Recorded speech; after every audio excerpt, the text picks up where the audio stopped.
നമസ്തേ.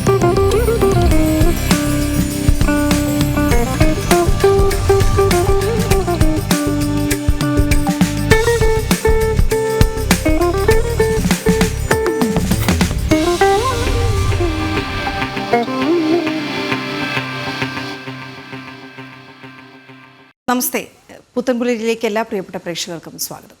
നമുക്കറിയാം, ഇന്ന് ഏറെ സങ്കടത്തോടെ ഒരു വാർത്ത കേട്ടുകൊണ്ടാണ് നമ്മളെല്ലാവരും ഉണർന്നത്. കാരണം ഇന്നലെ രാത്രി വൈകി കിടന്നവർക്കൊക്കെ മനസ്സിലാക്കാൻ കഴിഞ്ഞിട്ടുണ്ട് കല്യാണി എന്ന 3 വയസ്സുകാരിയെ കാണാതായത് എറണാകുളം തിരുവാങ്കുളത്ത് നിന്ന്. പക്ഷേ ഇന്ന് രാവിലെ നമ്മൾ ഉണരുമ്പോൾ കേൾക്കുന്ന വാർത്ത കല്യാണിയുടെ മൃതദേഹം ലഭിച്ചു എന്നുള്ളതാണ്. അപ്പോൾ അതിനെ വഴിവെച്ച സംഭവങ്ങളിലേക്കൊക്കെ പോലീസ് കടന്നിട്ടുണ്ട്. അമ്മ കസ്റ്റഡിയിലുണ്ട് എന്നാണ് അറിയുന്നത്. അമ്മയെ ചോദ്യം ചെയ്യുന്നുണ്ട്, എന്താണ് സംഭവിച്ചതെന്ന് വ്യക്തമാകുന്നതിനായി. അപ്പോൾ അതൊരു വലിയ പ്രശ്നമായി നിൽക്കുമ്പോൾ തന്നെ മറ്റു വാർത്തകളിലേക്കുമൊക്കെ നമ്മൾ കടക്കുകയാണ്. ഇന്ന് ആശാസമരം 100ാം ദിവസമാണ്. 100 ദിവസങ്ങളായി സെക്രട്ടേറിയറ്റിന് മുന്നിൽ, ഭരണസിരാ കേന്ദ്രത്തിന് മുന്നിൽ അവർ സമരമിരിക്കുകയാണ്. അതിൻ്റെയൊക്കെ വാർത്തകളിലേക്ക് നമുക്ക് വളരെ വിശദമായി തന്നെ പോകാം. പ്രധാന വാർത്തകൾ ആദ്യം നോക്കാം. കണ്ണീർ നോവായി കല്യാണി. എറണാകുളം തിരുവാങ്കുളത്ത് കാണാതായ 3 വയസ്സുകാരിയുടെ മൃതദേഹം ചാലക്കുടി പുഴയിൽ. മൃതദേഹം ലഭിച്ചത് അമ്മ പറഞ്ഞ സ്ഥലത്ത് നിന്ന്. അമ്മ സന്ധ്യ കസ്റ്റഡിയിൽ. കൊലക്കുറ്റം ചുമത്തും.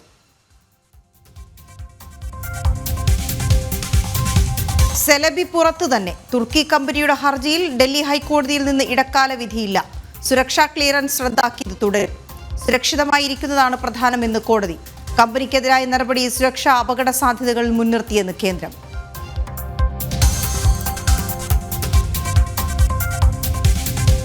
യുക്രൈൻ സംഘർഷം അവസാനിപ്പിക്കാൻ തയ്യാറെന്ന് വ്ളാഡിമിർ പുടിൻ. പ്രഖ്യാപനം ഡൊണാൾഡ് ട്രംപുമായുള്ള ചർച്ചയ്ക്ക് പിന്നാലെ. യുക്രൈനുമായി സമാധാന ഉടമ്പടിയാകാമെന്നും പുടിൻ. വെടിനിർത്തലിന് തയ്യാറെന്ന് വോളോഡിമിർ സെലൻസ്കിയും.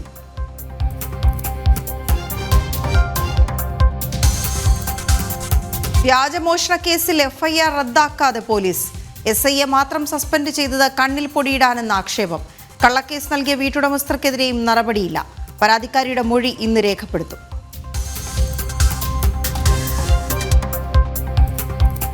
ആശാസമരം കൂടുതൽ ജ്വലിക്കും. ആശാവർക്കർമാരുടെ സമരം 100ാം ദിനം. സമരവേദിയിൽ തീപ്പന്തമുയരും. അതിജീവന സമരത്തെ അവഗണിക്കുന്ന പിണറായി സർക്കാർ 5ാം വർഷത്തിലേക്ക്. കരിദിനം ആചരിച്ച് പ്രതിപക്ഷം.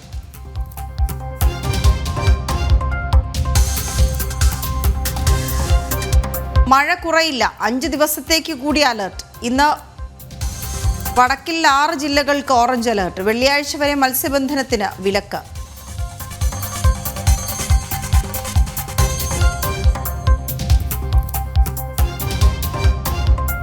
പാകിസ്ഥാൻ കൊടും ദാരിദ്ര്യത്തിലേക്ക്. 11 ദശലക്ഷം പേർ പട്ടിണിയിലേക്കെന്ന് UN റിപ്പോർട്ട്. ബലൂചിസ്ഥാൻ, സിന്ധ്, ഖൈബർ പഖ്തൂൺഖ്വ എന്നിവിടങ്ങളിൽ സ്ഥിതി അതീവ ഗുരുതരം.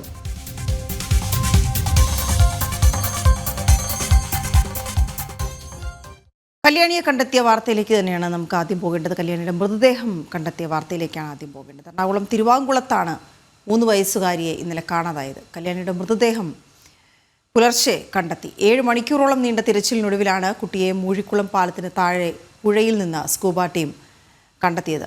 മൃതദേഹം അങ്കമാലി താലൂക്ക് ആശുപത്രിയിലേക്ക് മാറ്റി. കുഞ്ഞിനെ മൂഴിക്കുളം പാലത്തിൽ നിന്ന് ഇന്നലെ വൈകിട്ട് 6 മണിയോടെയാണ് അമ്മ പുഴയിലേക്ക് എറിഞ്ഞത്. പോലീസ് കസ്റ്റഡിയിലുള്ള അമ്മയുടെ അറസ്റ്റ് രേഖപ്പെടുത്തും. വിശദാംശങ്ങളിലേക്ക് പോകാം. കിരൺ കുമാറാണ് ചേരുന്നത്. കിരൺ, ഏറെ സങ്കടകരമായ വാർത്തയാണ്. ഇതിൻ്റെ വിശദാംശങ്ങൾ ഒരുപക്ഷെ അതിലേക്ക് കടക്കുമ്പോൾ പോലീസ് അന്വേഷണം അല്ലെങ്കിൽ മൃതദേഹം കണ്ടെത്തിയതെന്നൊക്കെ പറഞ്ഞ് സാങ്കേതികമായി പറയാമെങ്കിൽ പോലും ഇത് വാർത്ത റിപ്പോർട്ട് ചെയ്യുന്ന കിരണും ഇത് ചോദിക്കുന്ന ഞാനും അടക്കം ഉള്ളിൽ കരയുന്നുണ്ട്. ഇത് കേട്ടുകൊണ്ടിരിക്കുന്ന പ്രേക്ഷകരും ഈ സങ്കടത്തിനൊപ്പം ചേരുകയാണ്. അമ്മ കാണാതായി എന്ന് പറഞ്ഞ കുട്ടി പിന്നീട് അമ്മ തന്നെ പുഴയിലേക്ക് എറിഞ്ഞു എന്ന് സമ്മതിക്കുന്നു. മൃതദേഹം കണ്ടെത്തുന്നു. ഇതുവരെയുള്ള കാര്യങ്ങൾ ഒന്ന് വിശദമായി, കാരണം പുലർച്ചെയാണല്ലോ മൃതദേഹം കണ്ടെത്തിയത്. ആ തിരച്ചിലൊക്കെ എങ്ങനെയായിരുന്നു എന്ന ചോദ്യത്തിന് ആദ്യം ഉത്തരം പറയാം കിരൺ.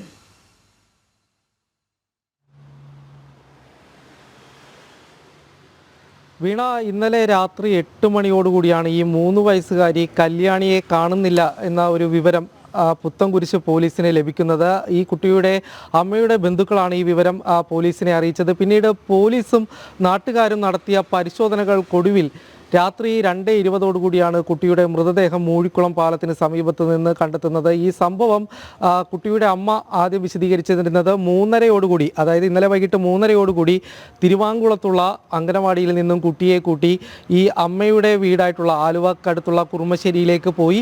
ഈ സമയത്ത് ബസ്സിൽ വെച്ച് കുട്ടിയെ കാണാതായി എന്നുള്ളൊരു വിവരമാണ് ഇവർ ആദ്യം ഇവരുടെ വീട്ടിൽ അറിയിച്ചിരുന്നത്. വൈകിട്ട് 7 കൂടിയാണ് അമ്മ സന്ധ്യ ഇവരുടെ ഈ കുറുമശ്ശേരിയിലെ വീട്ടിലേക്ക് എത്തുന്നത്. ആ സമയത്ത് ഇവർ ഒറ്റക്കായിരുന്നതുകൊണ്ട് തന്നെ ഇവരുടെ വീട്ടുകാർ കുട്ടി എവിടെ എന്ന് അന്വേഷിച്ചപ്പോഴാണ് കുട്ടിയെ വഴിയിൽ വെച്ച് കാണാതായി എന്നുള്ളൊരു വിവരം പറഞ്ഞത്. പിന്നീട് കൂടുതൽ കാര്യങ്ങൾ വീട്ടുകാർ വീണ്ടും ചോദിക്കുന്നതിനിടയിലാണ് പരസ്പര വിരുദ്ധമായിട്ടുള്ള മറുപടി അമ്മ സന്ധ്യ പലതവണ നൽകി. ഇതിനെ തുടർന്ന് വീട്ടുകാർക്ക് സംശയം തോന്നുകയും പിന്നീട് പോലീസിനെ വിവരം അറിയിക്കുകയുമായിരുന്നു.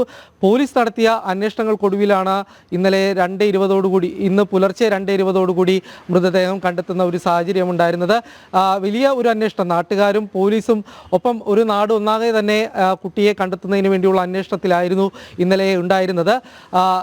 പിന്നീട് ചോദിച്ചപ്പോൾ കുട്ടിയുടെ അമ്മയിൽ നിന്ന് മനസ്സിലാക്കാൻ സാധിച്ചിട്ടുള്ളത് ഇവർ തിരുവാങ്കുളത്ത് ഉള്ള അംഗനവാടിയിൽ നിന്ന് കുട്ടിയെ കൂട്ടുകയും പിന്നീട് ബസ്സിൽ കയറി ആലുവയിലേക്ക് എത്തുന്നു. അവിടെ നിന്നും ഒരു ഓട്ടോറിക്ഷയിൽ മൂഴിക്കുളത്തുള്ള പാലത്തിലെത്തുകയും പാലത്തിൻ്റെ സമീപത്ത് വെച്ച് കുട്ടിയെ പുഴയിലേക്ക് എറിയുകയായിരുന്നു എന്നുള്ളൊരു വിവരമാണ് ഇവർ നൽകിയിരുന്നത്. ഈ വിവരത്തിൻ്റെ അടിസ്ഥാനത്തിൽ മൂഴിക്കുളം പാലത്തിൻ്റെ 3ാമത്തെ തൂണിന് സമീപത്ത് പരിശോധന നടത്തിയിരുന്നു.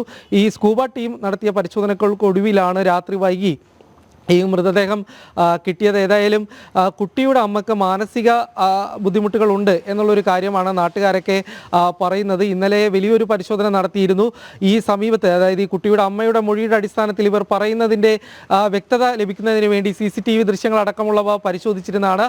ഈ മൂഴിക്കുളം ഭാഗത്തിൻ്റെ സമീപത്തുള്ള ചില കടകളിലെ CCTV ദൃശ്യങ്ങൾ പരിശോധിച്ചപ്പോൾ തന്നെ കുട്ടിയും അമ്മയും ഈ സ്ഥലത്തെത്തിയിരുന്നതായിട്ടൊക്കെ മനസ്സിലാക്കിയിരുന്നു. കൂടാതെ ഇവർ ഈ കുട്ടിയെ ഉപേക്ഷിച്ചതിന് ശേഷം തിരികെ വീട്ടിലേക്ക് മടങ്ങുന്നത് ഒരു ഓട്ടോറിക്ഷയിലാണ്. ഈ ഓട്ടോറിക്ഷ ഡ്രൈവറെ അടക്കം ചോദ്യം ചെയ്ത് കഴിഞ്ഞപ്പോൾ മനസ്സിലാക്കാൻ സാധിച്ചത് ഇവർ ഒറ്റക്കായിരുന്നു പോയത്. ഒപ്പം ഈ കുട്ടിയെയും അമ്മയെയും ഈ പറയുന്ന സമയത്ത് മൂഴിക്കുളം ഭാഗത്ത് കണ്ടതായിട്ട് നാട്ടുകാരും മൊഴി നൽകിയിരുന്നു. 6:45 കൂടിയാണ് ഇവർ ഈ മൂഴിക്കുളം ഭാഗത്തെത്തിയത്. പിന്നീട് കുട്ടിയെ ഉപേക്ഷിക്കുകയായിരുന്നു. ഏതായാലും കുട്ടിയെ ഉപേക്ഷിക്കാനുള്ള കാര്യം അല്ലെങ്കിൽ പുഴയിലേക്ക് വലിച്ചെറിയാനുള്ള കാര്യം അത് എന്താണ് എന്നത് സംബന്ധിച്ചുള്ള കാര്യങ്ങളിൽ വ്യക്തത ലഭിച്ചിട്ടില്ല. ഈ കുട്ടിയുടെ അമ്മയെ ഇപ്പോഴും ചോദ്യം ചെയ്യുകയാണ് എന്ന് തന്നെയാണ് മനസ്സിലാക്കാൻ സാധിക്കുന്നത്. ഇവർ ചെങ്ങമനാട് പോലീസിൻ്റെ കസ്റ്റഡിയിലാണ് ഉള്ളത്. ഇവരുടെ അറസ്റ്റ് അടക്കമുള്ള കാര്യങ്ങൾ വൈകാതെ തന്നെ രേഖപ്പെടുത്തും. കൊലക്കുറ്റം ചുമത്തിയായിരിക്കും അമ്മയുടെ കാര്യത്തിലേക്ക് വരുമ്പോൾ ആദ്യം കുട്ടിയെ കാണാതായി എന്നാണ് അമ്മ ബന്ധുക്കളോട് പറയുന്നത്. അങ്ങനെയാണ് പോലീസിൽ അറിയിക്കുന്നതൊക്കെയും.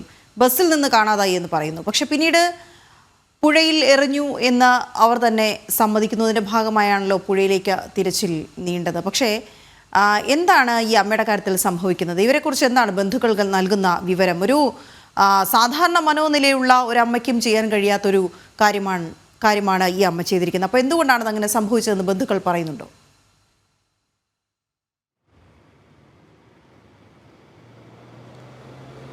വീണ ഇന്നലെ നാട്ടുകാരടക്കം പ്രതികരിച്ച സമയത്ത് പറഞ്ഞിരുന്നത് അമ്മക്ക് ചെറിയ തരത്തിലുള്ള മാനസിക പ്രശ്നങ്ങളുണ്ട് എന്നുള്ളൊരു കാര്യമാണ്. ഏതായാലും ഇത് മാത്രമായിരുന്നു ഈ കൊലപാതകത്തിലേക്ക് കടന്നത് എന്നുള്ളൊരു കാര്യങ്ങൾ ഇനി വിശദമായ അന്വേഷണത്തിൽ മാത്രമായിരിക്കും വ്യക്തമാകുക. പക്ഷേ ഇന്നലത്തെ ഇവരുടെ പെരുമാറ്റത്തിലെ തന്നെ ചില അസ്വാഭാവികതകളുണ്ട്. ഇവരുടെ വീട് തിരുവാങ്കുളത്താണ്. അതായത് ആലുവയിൽ നിന്ന് വളരെ ദൂരെയാണ് തിരുവാങ്കുളം എന്ന പ്രദേശം. ഇവിടെ ആണ് ഇവർ താമസിച്ചിരുന്നത്. ഇവിടെ കുട്ടിയുമായി അവിടെ തിരുവാങ്കുളത്തുള്ള അംഗനവാടിയിലാണ് കുട്ടി പഠിച്ചിരുന്നത്. അവിടെ നിന്നും 3:30 കുട്ടിയെ കൂട്ടി പോകുന്നു സ്വന്തം വീട്ടിലെ ഈ തിരുവാങ്കുളത്തുള്ള വീട്ടിലേക്ക് പോകുന്നതിന് പകരം ഈ അമ്മയുടെ സ്വന്തം വീടായിട്ടുള്ള ആലുവ കുറുമശ്ശേരിയിലുള്ള വീട്ടിലേക്കാണ് പോകുന്നത്.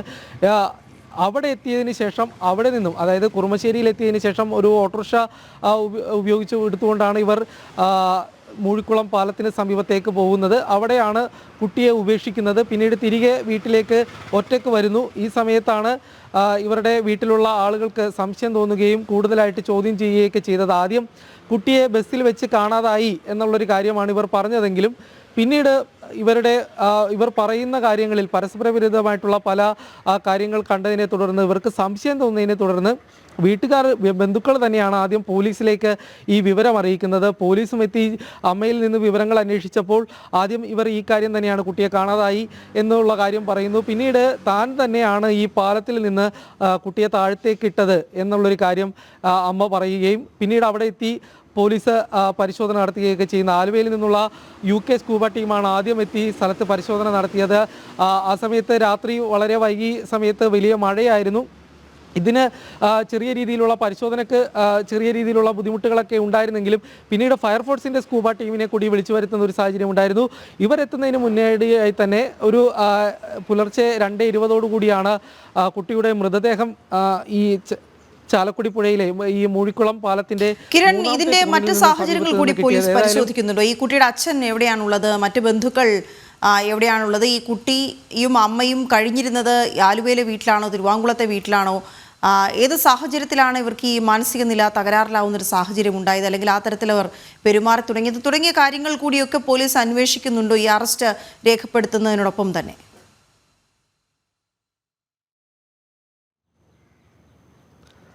തീർച്ചയായിട്ടും വീണ, നമുക്കിപ്പോൾ മനസ്സിലാക്കാൻ സാധിക്കുന്നത് ഇവർ തിരുവാങ്കുളത്ത് ഭർത്താവിനോടൊപ്പമാണ് താമസിച്ചിരുന്നത്. ഭർത്താവ് സന്തോഷ് എന്നാണ് ഇദ്ദേഹത്തിൻ്റെ പേര്. അത് കുട്ടിയുടെ അച്ഛൻ സന്തോഷ് എന്നാണ് പേര്. ഇദ്ദേഹം ഇന്നലെ രാത്രി ഈ സംഭവം, അതായത് കുട്ടിയെ കാണാതായി എന്ന വിവരം അറിഞ്ഞതിനെ തുടർന്ന് തന്നെ ഉടനെ ആലുവയിലേക്ക് എത്തിയിട്ടുണ്ടായിരുന്നു. ആലുവയിലെ ഇവരുടെ ഈ കുറുമശ്ശേരിയിലുള്ള വീട്ടിലും ഒപ്പം ഈ പരിശോധിക്കുന്ന സ്ഥലത്തടക്കം ഇദ്ദേഹം എത്തിയിരുന്നു എന്ന് തന്നെയാണ് മനസ്സിലാക്കാൻ സാധിക്കുന്നത്. ഇനി മറ്റു കാര്യങ്ങളിലേക്കുള്ള കാര്യങ്ങളിൽ പോലീസിൻ്റെ അന്വേഷണം കടന്നിട്ട് ഉള്ളൂ. ഏതായാലും ആ കാര്യങ്ങളിൽ പോലീസ് വിശദമായി തന്നെ അന്വേഷിക്കുന്നുണ്ട്. വളരെ വൈകാതെ തന്നെ അത്തരം കാര്യങ്ങളിലുള്ള വ്യക്തത ലഭിക്കും എന്ന് തന്നെയാണ് മനസ്സിലാക്കാൻ സാധിക്കുന്നത്. എന്താണ് കൊലപാതകത്തിനുള്ള കാരണം, അത് തന്നെയാണ് പ്രധാനമായിട്ടും ഉയരുന്ന ഒരു ചോദ്യം. കുട്ടിയുടെ അമ്മ മാനസിക പ്രശ്നമുള്ളതാണ് എന്ന് പറയുമ്പോൾ പോലും മറ്റെന്തെങ്കിലും തരത്തിലുള്ള കാര്യങ്ങൾ ഇന്നലെ സംഭവിച്ചിട്ടുണ്ടോ എന്നുള്ള കാര്യങ്ങൾ കൂടുതലായിട്ട് പരിശോധിക്കുന്നുണ്ട്. ഇവർ ഇന്നലെ തന്നെ ചെങ്ങമനാട് പോലീസിൻ്റെ കസ്റ്റഡിയിലുള്ളതാണ്. ഈ കുട്ടിയുടെ മൃതദേഹം കണ്ടെത്തിയ ഒരു സാഹചര്യത്തിൽ കൊലപാതകമടക്കം ചുമത്തിക്കൊണ്ടായിരിക്കും ഇവർക്കെതിരെ നടപടിയുണ്ടാവുക. കുട്ടിയുടെ മൃതദേഹം ഇപ്പോൾ അങ്കമാലി താലൂക്ക് ആശുപത്രിയുടെ മോർച്ചറിയിലാണ് സൂക്ഷിച്ചിരിക്കുന്നത്. വളരെ വൈകാതെ തന്നെ ഇന്ന് രാവിലെ തന്നെ കുട്ടിയുടെ പോസ്റ്റ്മോർട്ടം നടപടികളിലേക്ക് കടക്കും എന്ന് തന്നെയാണ് മനസ്സിലാക്കാൻ സാധിക്കുന്നത്. ഏതായാലും പോസ്റ്റ്മോർട്ടം കൂടി പൂർത്തിയായി മറ്റ് കാര്യങ്ങൾ കൂടി അമ്മയിൽ നിന്നും പോലീസ് കൂടി ചോദിച്ചറിയുന്നതോടുകൂടി തന്നെ ഈ കൊലപാതകത്തിൻ്റെ പ്രേരണ, കൊലപാതകത്തിന് കാരണമായത് എന്താണ് എന്നത് സംബന്ധിച്ചുള്ള കാര്യങ്ങളിൽ വ്യക്തത ലഭിക്കുമെന്ന് തന്നെയാണ് മനസ്സിലാക്കുന്നത്. ഓക്കെ കിരൺ, ഏതായാലും പോസ്റ്റ്മോർട്ടം നടപടികൾ നടക്കും, അതിനുശേഷം ശാസ്ത്രീയമായിട്ടുള്ള കാര്യങ്ങൾ പുറത്തു വരും. ഒപ്പം CCTV പരിശോധനയും ഒക്കെ പോലീസ് നടത്തുന്നുണ്ട് എന്നാണ് മനസ്സിലാക്കുന്നത്. ഈ കുട്ടിയുമായി അമ്മ നടന്നു പോകുന്നത് പല CCTVകളിലൊക്കെ ഈ കടകൾക്ക് മുന്നിലുള്ള CCTVയിൽ നിന്നൊക്കെ ലഭ്യമായിട്ടുണ്ട്. അപ്പോൾ ഈ പുഴയുടെ ഭാഗത്തുള്ള CCTV ഒക്കെ കൂടി കൂടുതൽ പരിശോധിക്കുമ്പോഴായിരിക്കും ഏത് സാഹചര്യത്തിലാണ് അവരത് ചെയ്തത് എന്നൊക്കെയുള്ള കൂടുതൽ വിവരങ്ങൾ വരിക. പ്രേക്ഷകർ ഇതിനകത്ത് പല രീതിയിൽ പ്രതികരിച്ചിട്ടുണ്ട്. എല്ലാവരും അമ്മയുടെ അർത്ഥം മാറുന്നു, അമ്മ എന്ന പേരിൻ്റെ അർത്ഥം മാറുന്നു എന്ന തരത്തിലൊക്കെയുള്ള പ്രതികരണങ്ങളാണ്. പക്ഷേ ഒരിക്കലും ഒരമ്മ, ഒരു സാധാരണ മനോനിലയുള്ളൊരു അമ്മയ്ക്ക് തങ്ങളുടെ കുട്ടിയെന്നല്ല ആരുടെ കുട്ടിയോടും ഇങ്ങനെ ചെയ്യാൻ കഴിയില്ല. അപ്പോൾ എന്താണ് സംഭവിച്ചത് ഈ അമ്മയുടെ കാര്യത്തിൽ എന്നുള്ളത് പരിശോധിക്കപ്പെടേണ്ടതാണ്. പിന്നെ ഇടയ്ക്ക് ഒരു പ്രേക്ഷകൻ സൂചിപ്പിച്ചിരുന്നു, മനുഷ്യരുടെ കാര്യത്തിലെല്ലാം ഇങ്ങനെ മനുഷ്യത്വം നഷ്ടമായിക്കൊണ്ടിരിക്കുന്ന ഒരു സാഹചര്യം. അത് പൂർണ്ണമായും ശരിവെക്കുന്നു. കാരണം നമുക്ക് കാണാം, നമ്മുടെ ചുറ്റുപാടും കാണുന്ന ആളുകളെല്ലാവരും തന്നെ ഈ മനുഷ്യത്വം നമുക്ക് എവിടെയോ നഷ്ടപ്പെട്ടു പോകുന്നൊരു സാഹചര്യത്തിലേക്ക് വരുന്നുണ്ടോ എന്നുള്ളത് ഏതായാലും പരിശോധിക്കപ്പെടണം. സ്വന്തം കുട്ടിയെ ഒരു അമ്മ അപായപ്പെടുത്താൻ ശ്രമിക്കുന്നുണ്ട് എങ്കിൽ അതെന്ത് സാഹചര്യത്തിലാണ് എന്നുള്ളത് തീർച്ചയായും പരിശോധിക്കപ്പെടേണ്ട വിഷയം തന്നെയാണ്. അതിർത്തി കടന്നുള്ള ഭീകരപ്രവർത്തനത്തിനെതിരെയുള്ള ഭാരതത്തിൻ്റെ പോരാട്ടവും ഓപ്പറേഷൻ സിന്ദൂറിൻ്റെ പശ്ചാത്തലവും വിദേശ രാജ്യങ്ങൾ സന്ദർശിച്ച് വിശദീകരിക്കാനുള്ള ആദ്യ കേന്ദ്ര സംഘം നാളെ കുവൈറ്റിന് പുറപ്പെടും. കുവൈറ്റിലെത്തുന്ന ഒന്നാം പ്രതിനിധി സംഘത്തെ നയിക്കുന്നത് ബൈജയന്ത് പാണ്ഡ MP ആണ്. ആദ്യ സംഘത്തിനുള്ള ബ്രീഫിംഗ് ഇന്ന് വിദേശകാര്യ മന്ത്രാലയത്തിൻ്റെ നേതൃത്വത്തിൽ നടക്കും. ശശി തരൂർ ചെയർമാനായ പ്രതിനിധി സംഘം ശനിയാഴ്ചയാകും യാത്ര തിരിക്കുക. സംഘം ആദ്യം പോവുക സൗത്ത് അമേരിക്കൻ രാജ്യമായ ഗയാനയിലേക്കായിരിക്കും. S നന്ദഗോപൻ ചേരുന്നുണ്ട് വിവരങ്ങളുമായി. നന്ദൻ, വളരെ വിപുലമായ ഒരു പ്രോസസ്സിലേക്കാണ് ഈ ടീം അംഗങ്ങൾ കടക്കുന്നത്. ഇന്നിപ്പോൾ എന്താണ് പ്രധാനമായും ഈ വിഷയത്തിൽ നടക്കുക? അത് ഈ വിശദീകരിച്ച് ഇവർക്ക് നൽകുന്നതെല്ലാം തന്നെ ഒരുമിച്ചായിരിക്കുമോ? പിന്നീട് ടീമുകളായി തിരിയുകയാണോ? കുവൈറ്റിലേക്ക് പോകുന്ന സംഘം എപ്പോഴാണ് തിരിക്കുന്നത്? വിവരങ്ങൾ.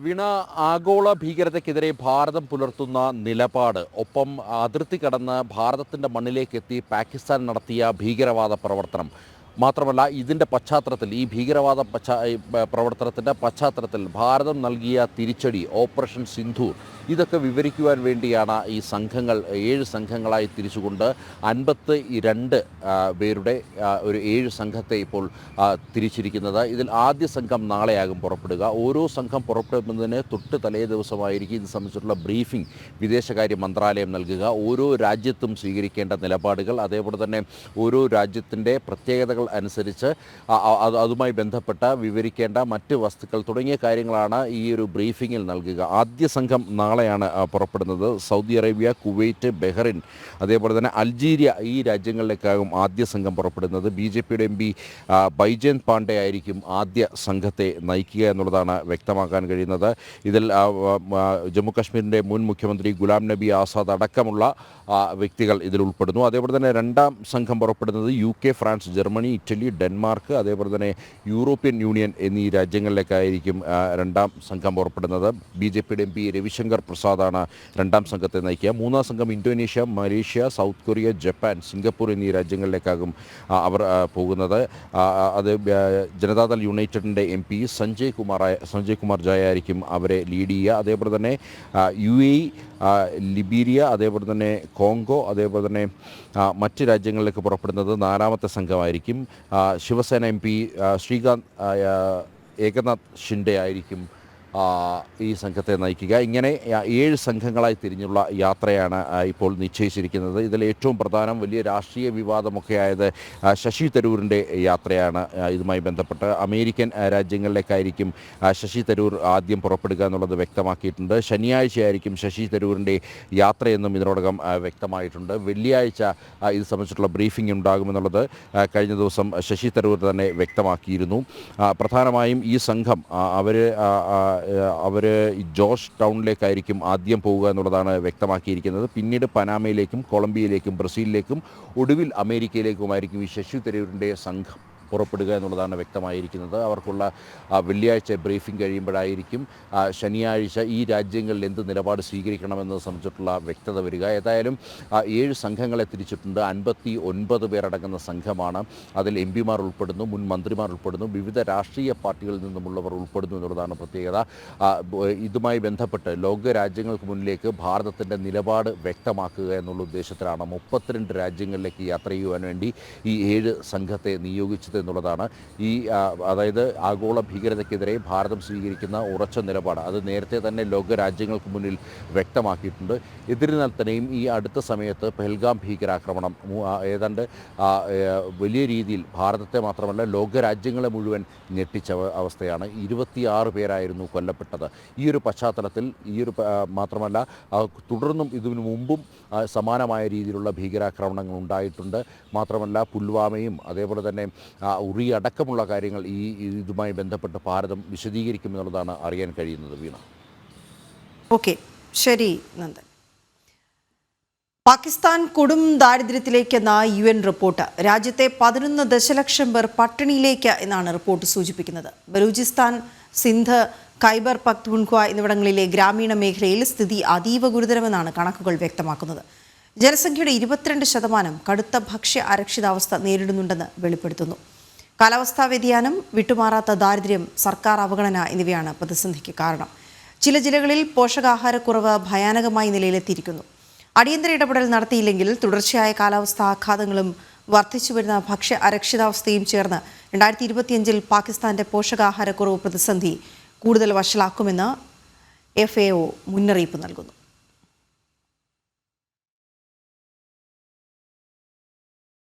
സമയം കിട്ടുമ്പോഴെല്ലാം ഭീകര പ്രവർത്തനങ്ങൾക്കൊക്കെ പണം കണ്ടെത്തുകയും അതിനുള്ള നടപടികൾ നടക്കുകയും ചെയ്യുന്നതിനിടയ്ക്ക് സ്വന്തം പൗരന്മാരുടെ കാര്യം നോക്കാൻ ഒരുപക്ഷെ അവിടുത്തെ ഭരണകൂടത്തിന് കഴിയാതെ പോകുന്നുണ്ടാവാം. അതല്ലെങ്കിൽ കൂടുതൽ പൈസയും സൈന്യത്തെ ഊട്ടി വളർത്തുന്നതിനായി ഉപയോഗിക്കുന്നു. അതിനേക്കാൾ ഉപരി സൈന്യത്തിൽ നിന്ന് തന്നെ പോകുന്ന ഭീകരരെ ഊട്ടി വളർത്താൻ ഉപയോഗിക്കുന്നു എന്ന സാഹചര്യത്തിലാണ് പക്ഷേ ഈ തരത്തിലേക്ക് വലിയ കഷ്ടത്തിലേക്ക് പോകുന്നത്. മാത്രമല്ല ആഭ്യന്തര പ്രശ്നങ്ങളും പാകിസ്ഥാനെ വലിയ രീതിയിൽ ബുദ്ധിമുട്ടിക്കുന്ന കാര്യം നമുക്കറിയാം. ഏതായാലും അയൽ രാജ്യത്തെ വിവരം അങ്ങനെ നൽകുകയായിരുന്നു. ഇനി നമുക്കൊരു ശിവക്ഷേത്രത്തിൻ്റെ വിശേഷത്തിലേക്കാണ് പോകുന്നത്. കാനഡയിലെ ശിവക്ഷേത്രം. ഫ്രഞ്ച് പ്രവിശ്യയായ ക്യൂബക്കിലെ പ്രധാന നഗരമായ മോൺട്രിയലിൽ സ്ഥിതി ചെയ്യുന്ന ശിവക്ഷേത്രമാണ് ശിവാർപ്പണം. ശ്രീലങ്കയിൽ നിന്നും 30 വർഷങ്ങൾക്ക് മുൻപ് കുടിയേറിയ അരുൾ എന്ന ശിവഭക്തന്റെ കഠിന പ്രയത്നത്തിന്റെ ഫലമായി 9 വർഷം മുൻപ് സ്ഥാപിച്ചതാണ് ഈ കാനനക്ഷേത്രം.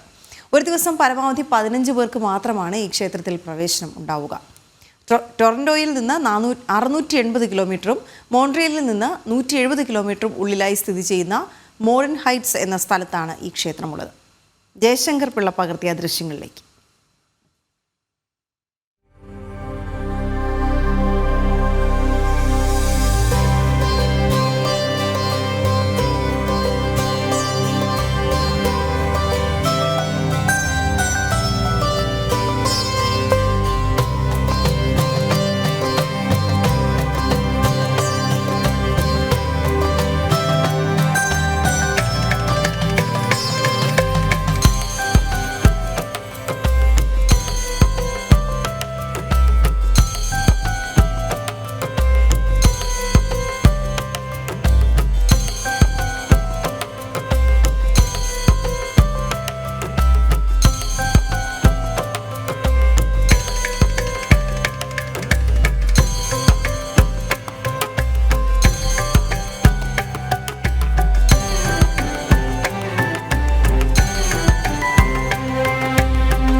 ശിവാർപ്പണം, അതാണ് കാനഡയിലെ ആ ക്ഷേത്രത്തിൻ്റെ പേര്. ലിറ്റിൽ മിസ്റ്റർ യൂണിവേഴ്സ് 2025 വിജയിയായി തിരുവനന്തപുരത്തുകാരൻ ഹരിദാസിൻ്റെയും മിനിമോളുടെയും മകൻ അലൻ ഹരിദാസാണ് ലിറ്റിൽ മിസ്റ്റർ യൂണിവേഴ്സായി തിരഞ്ഞെടുക്കപ്പെട്ടത്. കൂടാതെ മികച്ച national costume, best performer of the year എന്നീ ബഹുമതികളും അലൻ സ്വന്തമാക്കി. അലൻ്റെ നേട്ടങ്ങൾ കാണാം. ഏപ്രിൽ 28 മുതൽ മെയ് 3 വരെ 5 ദിവസങ്ങളിലായി ദുബായിൽ നടന്ന മത്സരത്തിൽ 13ഓളം രാജ്യങ്ങളിലെ 4 മുതൽ 17 വരെയുള്ള ആൺകുട്ടികളാണ് പങ്കെടുത്തത്. ഇന്ത്യയിലെ പ്രസിദ്ധമായ അതുൽസ് അക്കാദമി ഫോർ മോഡലിംഗ് ഇൻസ്റ്റിറ്റ്യൂട്ടിലാണ് അലൻ പരിശീലനം നേടിയത്.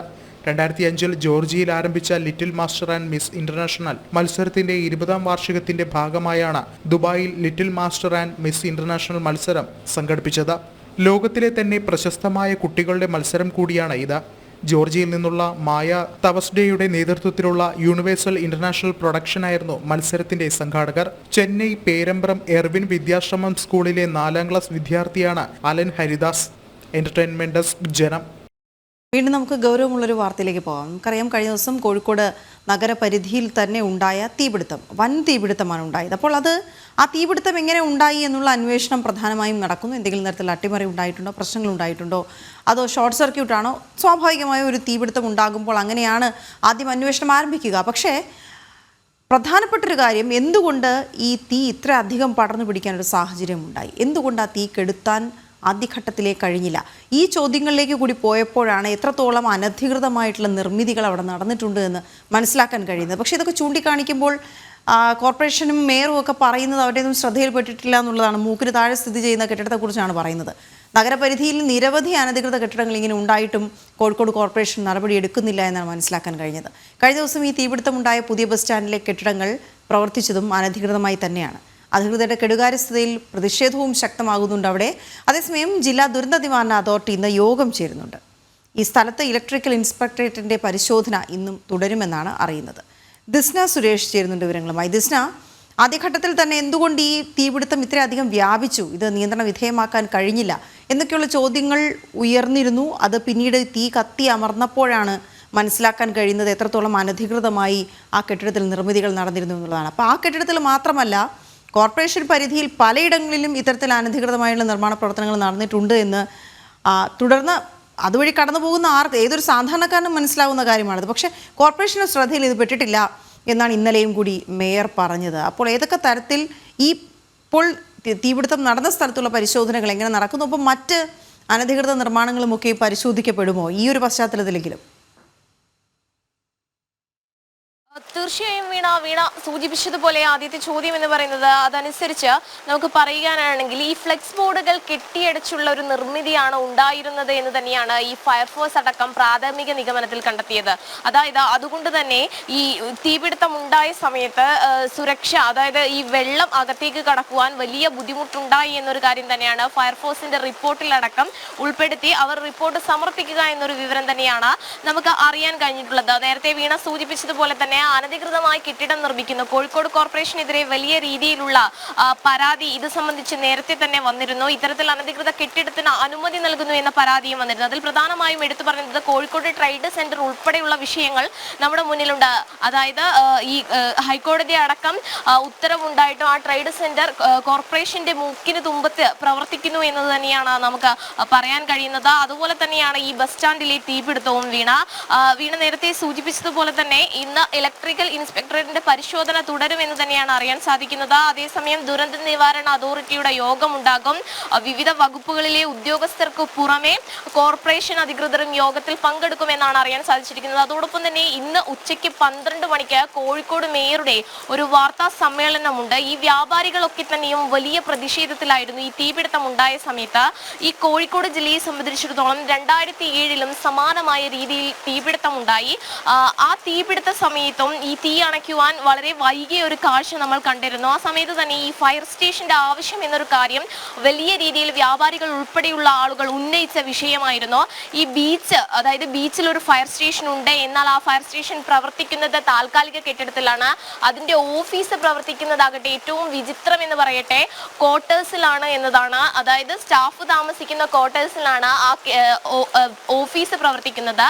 മാത്രമല്ല അത്യാധുനിക രീതിയിലുള്ള യന്ത്രങ്ങൾ ഒന്നും തന്നെയില്ല. ഏറ്റവും എടുത്തു പറയേണ്ട ഒരു കാര്യം എന്ന് പറയുന്നത് ഫയർഫോഴ്സിലെ ഉന്നത ഉദ്യോഗസ്ഥർ തന്നെ ഈ നഗര മധ്യത്തിൽ ഒരു ഫയർ സ്റ്റേഷൻ വേണമെന്ന ആവശ്യം ശുപാർശ ചെയ്തിട്ടും അത് അംഗീകരിക്കാൻ തയ്യാറായിരുന്നില്ല എന്ന് തന്നെയാണ്. ഇതിനെതിരെ വലിയ പ്രതിഷേധമാണ് നിലവിൽ ഉയർന്നു വരുന്നത്. ചില ആരോപണങ്ങൾ ഈ തീപിടുത്തവുമായി ബന്ധപ്പെട്ട് ഉയർന്നു വന്നിരുന്നു. എന്നാൽ പോലീസ് അടക്കമുള്ളവർ പറയുന്നത് ഷോർട്ട് സർക്യൂട്ടാണ് ഇത്തരത്തിൽ തീപിടുത്തത്തിലേക്ക് നയിച്ചത് എന്നൊരു കാര്യം തന്നെയാണ് ഈ പ്രാഥമിക നിഗമനത്തിൽ വ്യക്തമാക്കിയിരിക്കുന്നത്. നമുക്കറിയാം കോഴിക്കോടിനെ സംബന്ധിച്ചിടത്തോളം വ്യാപാരങ്ങൾ ഏറ്റവും കൂടുതലുള്ള ഒരു ജില്ല തന്നെയാണ്. വ്യാപാരികൾ ഏറ്റവും കൂടുതലുള്ളത് അതിന്റെ തനത് രീതിയിൽ തന്നെ കച്ചവടം നടത്തുന്ന ഒരു സ്ഥലം.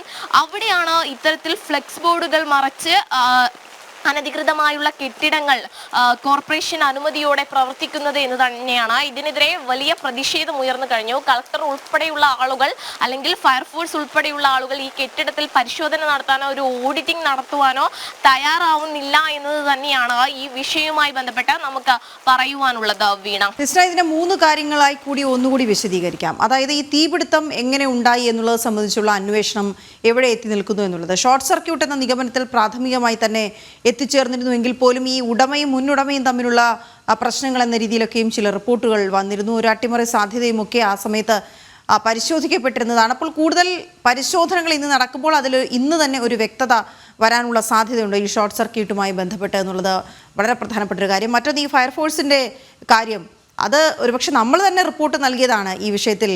അവിടെ ഫയർ സ്റ്റേഷൻ പ്രവർത്തിക്കുന്നത് എത്രത്തോളം കെടുകാര്യസ്ഥതയുണ്ട് അതിലെന്നുള്ളത്.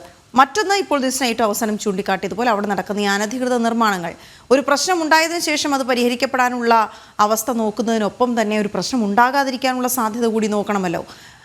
അതാണ് ഞാൻ ആദ്യം ചോദിച്ചത്. ഈ പശ്ചാത്തലത്തിലെങ്കിലും ഈ അനധികൃത നിർമ്മാണങ്ങളെ അവിടെ പരിശോധിക്കാൻ ഒരു നടപടി കോർപ്പറേഷൻ്റെ ഭാഗത്തുനിന്ന് ഉണ്ടാകാനുള്ള സാധ്യതയുമുണ്ടോ? ഈ 3 വിഷയങ്ങളും ഒന്നുകൂടി ഒന്ന് ചുരുക്കി പറയാം. പോലെ തന്നെ ആദ്യം തന്നെ പറയട്ടെ, ഈ അനധികൃത നിർമ്മാണം അതിൽ ഏറ്റവും എടുത്തു പറയേണ്ടത് കോഴിക്കോട് ട്രേഡ് സെന്റർ വിഷയമാണ്. ഹൈക്കോടതി ഉത്തരവുണ്ടായിട്ടും ആ ട്രേഡ് സെന്റർ പ്രവർത്തിക്കുന്നു എന്നത് തന്നെയാണ് ഏറ്റവും അതിശയകരമായ അല്ലെങ്കിൽ വിചിത്രമായ കാര്യമായി നമുക്ക് എടുത്തു പറയാൻ കഴിയുന്നത്. അതും കോഴിക്കോട് കോർപ്പറേഷന്റെ മൂക്കിന് തുമ്പത്ത് തന്നെയാണ് ഇത് പ്രവർത്തിക്കുന്നത്. അതോടൊപ്പം തന്നെ വലിയ രീതിയിൽ സർക്കാരിന്റെ ഉൾപ്പെടെയുള്ള വിവിധ പരിപാടികൾ ആ ട്രേഡ് സെന്ററിൽ നടക്കുന്നു എന്ന് തന്നെയാണ്. നേരത്തെ വീണ സൂചിപ്പിച്ചതുപോലെ തന്നെ ഈ തീപിടുത്തവുമായി ബന്ധപ്പെട്ട ചില വാദപ്രതിവാദങ്ങളും ആരോപണങ്ങളും ഉയർന്നു വന്നൊരു സാഹചര്യം സാഹചര്യം ഉണ്ടായിരുന്നു. ഈ ഉടമയുമായി ബന്ധപ്പെട്ട ഒരു കേസ് ഒരു പാർട്ണർക്ക് നിലനിന്നിരുന്നു.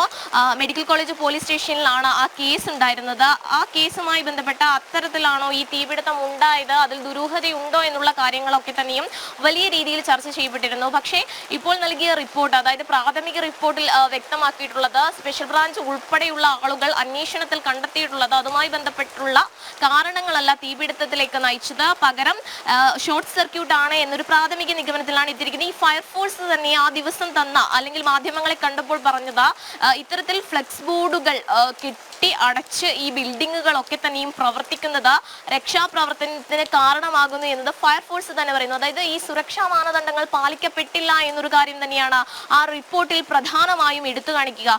വീണ നേരത്തെ സൂചിപ്പിച്ചതുപോലെ തന്നെ ഈ കോഴിക്കോട് എങ്ങനെയാണ് ഇത്തരത്തിൽ സുരക്ഷാ മാനദണ്ഡങ്ങൾ പാലിക്കാതെ ഈ കോർപ്പറേഷൻ കെട്ടിടങ്ങൾക്ക് അനുമതി നൽകുക എന്നൊരു ചോദ്യം തന്നെയാണ് ആദ്യഘട്ടത്തിൽ ഉയർന്നു വരുന്നത്. അത്തരത്തിൽ ഈ കെട്ടിടം പ്രവർത്തിക്കുമ്പോൾ അത് ഈ അവസ്ഥയിൽ ഇങ്ങനെയൊരു തീപിടുത്തം ഉണ്ടാകുന്നു. ആ തീപിടുത്തം വലിയ നാശനഷ്ടത്തിലേക്ക് പോകുന്നു. അന്ന് ഞായറാഴ്ചയായിരുന്നു. അതുകൊണ്ട് തന്നെയാണ് വലിയൊരു ദുരന്തം ഇല്ലാതായത് എന്ന് തന്നെ പറയാം. നമുക്കറിയാം, ഈ മെഡിക്കൽ കോളേജിലെ തീപിടുത്തം PMSSY ബ്ലോക്കാണ് പ്രധാനമന്ത്രി നൽകിയ, കോഴിക്കോടിന് നൽകിയ, സാധാരണക്കാരായ ജനങ്ങൾക്ക് നൽകിയ ഒരു സമ്മാനമാണ്. അവിടെയാണ് ഈ അടിക്കടി ഈ തീപിടുത്തം ഉണ്ടായിക്കൊണ്ടിരിക്കുന്നത്. അപ്പോൾ അതുമായി ബന്ധപ്പെട്ട ഈ കെട്ടിടത്തിന്റെ നിർമ്മിതിയിലടക്കം അഴിമതി ഉണ്ട് എന്നൊരു കാര്യം അന്ന് തന്നെ സ്ഥിരീകരിക്കപ്പെട്ടതാണ്. അതിനെതിരെ വലിയ പ്രതിഷേധം ഉയർന്നു. അത്തരത്തിൽ എല്ലാ കാര്യത്തിലും ഈ കോഴിക്കോട് വികസന പ്രവർത്തനങ്ങൾ നടക്കുന്നു എന്ന് പറയുമ്പോഴും ആളുകളിലേക്ക് ആ വികസന പ്രവർത്തനങ്ങൾ എത്തുന്നില്ല എന്നത് തന്നെയാണ്. പിന്നെ നേരത്തെ സൂചിപ്പിച്ചതുപോലെ തന്നെ 2007 സമാനമായ രീതിയിൽ മിഠായി തെരുവിൽ ഉൾപ്പെടെ തീപിടുത്തം ഉണ്ടായിട്ടും വ്യാപാരികൾ ഉൾപ്പെടെ ആവശ്യപ്പെട്ടത് ഫയർ സ്റ്റേഷൻ, നഗരമധ്യത്തിൽ ഒരു ഫയർ സ്റ്റേഷൻ വേണമെന്നൊരു ആവശ്യമാണ്. ഞാൻ നേരത്തെ സൂചിപ്പിച്ചതുപോലെ തന്നെ ഒരു ഫയർ സ്റ്റേഷന്റെ ഓഫീസ് പ്രവർത്തിക്കുന്നത് ക്വാർട്ടേഴ്സിലാണ്, അതായത് ജീവനക്കാർ താമസിക്കുന്ന ക്വാർട്ടേഴ്സിലാണ് എന്ന് പറയുമ്പോൾ എന്താണ് ഈ ഭരണകൂടത്തെ പറയേണ്ടത് എന്ന് തന്നെ നമുക്ക് സംശയിക്കേണ്ടി വരും. വീണ, എന്തായാലും ഇന്ന് ഉച്ചയ്ക്ക് 12 മണിക്ക് കോഴിക്കോട് മേയർ ബീന ഫിലിപ്പിന്റെ ഒരു പത്രസമ്മേളനമുണ്ട്. അതിൽ മേയർ എന്ത് വാദഗതി ആയിരിക്കും പറയുന്നത് എന്ന് തന്നെയാണ് ആളുകൾ ഇപ്പോൾ കാത്തിരിക്കുന്നത്. വീണ, ദിസ്ന, ഒരു കാര്യം കൂടി, മറ്റൊരു റിപ്പോർട്ട് കൂടി ചോദിക്കാനുണ്ട്. ദിസ്ന, കുട ചൂടി നിൽക്കുന്നത് കണ്ടപ്പോഴാണ് പ്രേക്ഷകരൊക്കെയും പലയിടങ്ങളിലും മഴയുണ്ട്, തെളിഞ്ഞ കാലാവസ്ഥ തുടങ്ങിയ ചില റിപ്പോർട്ടുകളൊക്കെ ഇടുന്നുണ്ട്. പക്ഷേ നമുക്കറിയാം, ഇന്ന് ഈ വടക്കൻ ജില്ലകളിൽ ഒരു മുന്നറിയിപ്പ് നിലനിൽക്കുകയാണല്ലോ. പ്രത്യേകിച്ച് മലയോര മേഖലകളിൽ ഇപ്പോൾ തന്നെ ശക്തമായ മഴയുണ്ടെന്നാണ് റിപ്പോർട്ട്. കോഴിക്കോട്, കണ്ണൂർ, വയനാട്, കാസർഗോഡ് ജില്ലകളിൽ ഓറഞ്ച് അലേർട്ട് ഉണ്ട് എന്നാണ് വിവരം. കോഴിക്കോട് ജില്ലയിലെ നഗര മലയോര മേഖലയിൽ ഇന്നലെ രാത്രി മുതൽ തന്നെ ഈ രാവിലെ വരെയും ഇപ്പോഴും മിക്കയിടത്തും കനത്ത മഴയാണെന്നാണ് അറിയുന്നത്. റോഡുകളിൽ പലയിടത്തും വെള്ളക്കെട്ട് രൂക്ഷമായിട്ടുണ്ട് എന്നും അറിയുന്നു. ദിസ്ന, അപ്പോൾ പ്രധാനപ്പെട്ട ഒരു കാര്യം അറിയേണ്ടത്, ഈ വടക്കൻ കേരളത്തിൽ മഴ എന്ന് പറയുമ്പോൾ അത് ഓറഞ്ച് അലേർട്ട് നൽകുമ്പോൾ മുന്നറിയിപ്പ് എത്ര ശക്തമായി എല്ലായിടത്തേക്കും നൽകാൻ കഴിഞ്ഞിട്ടുണ്ട്. പ്രത്യേകിച്ച് നമുക്കറിയാം, ഈ ഒരു സാഹചര്യത്തിൽ ഒരു വേനൽക്കാലം എന്ന രീതിയിൽ എല്ലാവരുടെയും മനസ്സിൽ നിൽക്കുന്ന ഒരു ഘട്ടമാണ്. അതുകൊണ്ട് തന്നെ മഴക്കാലത്ത് എടുക്കേണ്ട മുൻകരുതലുകളൊന്നും സ്വീകരിക്കാതിരിക്കുന്ന ഒരു സാഹചര്യം ഉണ്ടാകാം. അത് ഭരണകൂടമാവട്ടെ, സാധാരണ ജനങ്ങളായിക്കോട്ടെ. അപ്പോൾ അതുകൊണ്ട് തന്നെ പ്രധാനപ്പെട്ട മുന്നറിയിപ്പുകൾ നൽകേണ്ടിയിരിക്കുന്നു. എന്താണ് അവർക്ക് നൽകിയിരിക്കുന്നത്, പ്രത്യേകിച്ച് മലയോര മേഖലയിലുള്ളവർക്ക്? വീണ സൂചിപ്പിച്ചതുപോലെ തന്നെ കോഴിക്കോട് ജില്ലയെ പറ്റി തന്നെ ആദ്യം പറയാം. ഒരു മഴ വന്നാൽ കോഴിക്കോട് ജില്ലയിലെ റോഡുകളിൽ ഇറങ്ങാൻ പറ്റാത്തൊരവസ്ഥയാണ്. അത് വിവിധ സമയങ്ങളിൽ വിവിധ വാർത്തകളിൽ നമ്മൾ തന്നെ റിപ്പോർട്ട് ചെയ്യപ്പെട്ടിട്ടുള്ളതാണ്. അത്തരത്തിൽ വെള്ളക്കെട്ടുകൾ രൂക്ഷമായി ഉണ്ടാവുന്നു എന്ന് തന്നെയാണ്. ഇന്നലെ രാത്രി മുതൽ കോഴിക്കോട് ജില്ലയുടെ മലയോര മേഖലയിൽ ശക്തമായ മഴയാണ്. ഇന്ന് മഴയുടെ ശക്തി കുറഞ്ഞിട്ടുണ്ടെങ്കിലും വലിയ രീതിയിൽ തന്നെ മലയോര മേഖലയിൽ മഴ പെയ്യുന്നുണ്ട് എന്ന് തന്നെയാണ് നമുക്കറിയാൻ സാധിച്ചിരിക്കുന്നത്. പ്രത്യേകിച്ച് ഈ മുക്കം, നാദാപുരം, കല്ലാച്ചി എന്നീ ഭാഗങ്ങളിലാണ് ഈ മഴ പെയ്യുന്നത്. മുക്കം ഹൈസ്കൂൾ ഗ്രൗണ്ടിലൊക്കെ തന്നെയും വെള്ളക്കെട്ടുകൾ രൂപപ്പെട്ടിരുന്നു. ഇപ്പോഴും ഗതാഗത നിയന്ത്രണം ഉണ്ട് എന്ന് തന്നെയാണ് നമുക്ക് അറിയാൻ സാധിച്ചിട്ടുള്ളത്. നേരത്തെ വീണ സൂചിപ്പിച്ചതുപോലെ തന്നെ ഈ വടക്കൻ കേരളത്തിൽ ഓറഞ്ച് അലേർട്ടാണ്. ഈ തീരദേശ മേഖലയിൽ ഉള്ളവരോടൊക്കെ തന്നെയും ജാഗ്രത പാലിക്കണമെന്ന നിർദ്ദേശവും നൽകിയിട്ടുണ്ട്. പക്ഷേ ഈ മഴക്കാലപൂർവ്വ, അതായത് ശുചീകരണ പ്രവർത്തനങ്ങളൊക്കെ തന്നെയും പരിഹരിക്കാൻ ഒരിക്കലും കോഴിക്കോട് കോർപ്പറേഷന് സാധിക്കാറില്ല. അതുകൊണ്ട് തന്നെ ഈ കോഴിക്കോടിന്റെ വിവിധ ഭാഗങ്ങളിൽ, നഗരമധ്യത്തിലാണെങ്കിലും മലയോര മേഖലയിലാണെങ്കിലും വലിയ രീതിയിൽ വെള്ളക്കെട്ട് രൂപപ്പെടുന്ന ഒരു സാഹചര്യമാണ് നിലവിലുള്ളത്. പ്രധാനമായും മുക്കത്തെ ചില സ്ഥലങ്ങളിൽ ഇന്നലെ മലവെള്ളപ്പാച്ചിൽ ഉണ്ടായി എന്നൊരു റിപ്പോർട്ടും പുറത്തു വരുന്നുണ്ട്. അതോടൊപ്പം തന്നെ ഈ ചുരം ഭാഗങ്ങളിൽ വലിയ രീതിയിലുള്ള ഗതാഗത തടസ്സവുമാണ് നിലവിൽ അനുഭവപ്പെടുന്നത്. വീണ, ഓക്കെ, ശരി ദിസ്ന. ഏതായാലും മഴ മലയോര മേഖലയിൽ ഇപ്പോഴും കനത്ത് പെയ്യുന്നുണ്ട് വടക്കൻ കേരളത്തിൽ എന്നതാണ്. മറ്റ് ജില്ലകളിലെല്ലാം യെല്ലോ അലേർട്ടും നിലനിൽക്കുന്നുണ്ട്. അതായത് ഇന്ന് കേരളത്തിലെമ്പാടും മഴ പെയ്യാനുള്ള സാധ്യത തന്നെയാണ് ഇപ്പോൾ റിപ്പോർട്ട് ചെയ്യപ്പെടുന്നത്. അപ്പോൾ ഇന്ന് പുറത്തിറങ്ങുന്നവരെല്ലാവരും തന്നെ കുട കയ്യിൽ കരുതുക. മറ്റ് അപകടകരമായ സ്ഥലങ്ങളിൽ അതുമായി അതിനോട് അടുത്ത സ്ഥലങ്ങളിലൊക്കെ ജീവിക്കുന്ന ആളുകളൊക്കെ സുരക്ഷിത സ്ഥാനങ്ങളിലേക്ക് മാറുക തുടങ്ങിയ ചില മുന്നറിയിപ്പുകൾ കൂടി ഈ ഘട്ടത്തിൽ നൽകുകയാണ്. നമുക്കിനി റിപ്പോർട്ടിലേക്ക് പോകാം. എരുമേലിയിൽ അമിത വില ചോദ്യം ചെയ്ത തീർത്ഥാടകനെ കയ്യേറ്റം ചെയ്ത സംഭവത്തിൽ ദൃശ്യങ്ങൾ പുറത്തു വന്നിട്ടുണ്ട്. സംഭവത്തിന് പിന്നാലെ കട ശബരിമല അയ്യപ്പ സേവാ സമാജം പ്രവർത്തകർ ചേർന്ന് അടപ്പിച്ചിരുന്നു. അക്രമികൾക്കെതിരെ ദേവസ്വം ബോർഡിനും പരാതി നൽകും. കഴിഞ്ഞ വെള്ളിയാഴ്ച പുലർച്ചെ എരുമേലി ശ്രീധർമ്മശാസ്ത്ര ക്ഷേത്രം നടപ്പന്തലിന് സമീപമാണ് അമിത വില ഈടാക്കിയത് ചോദ്യം ചെയ്ത ശബരിമല തീർത്ഥാടകരെ വ്യാപാരികൾ കയ്യേറ്റം ചെയ്തത്. തിരൂരങ്ങാടി സ്വദേശി സുമേഷാണ് കയ്യേറ്റത്തിനിരയായത്. കയ്യേറ്റത്തിന്റെ CCTV ദൃശ്യങ്ങൾ പുറത്തുവന്നു.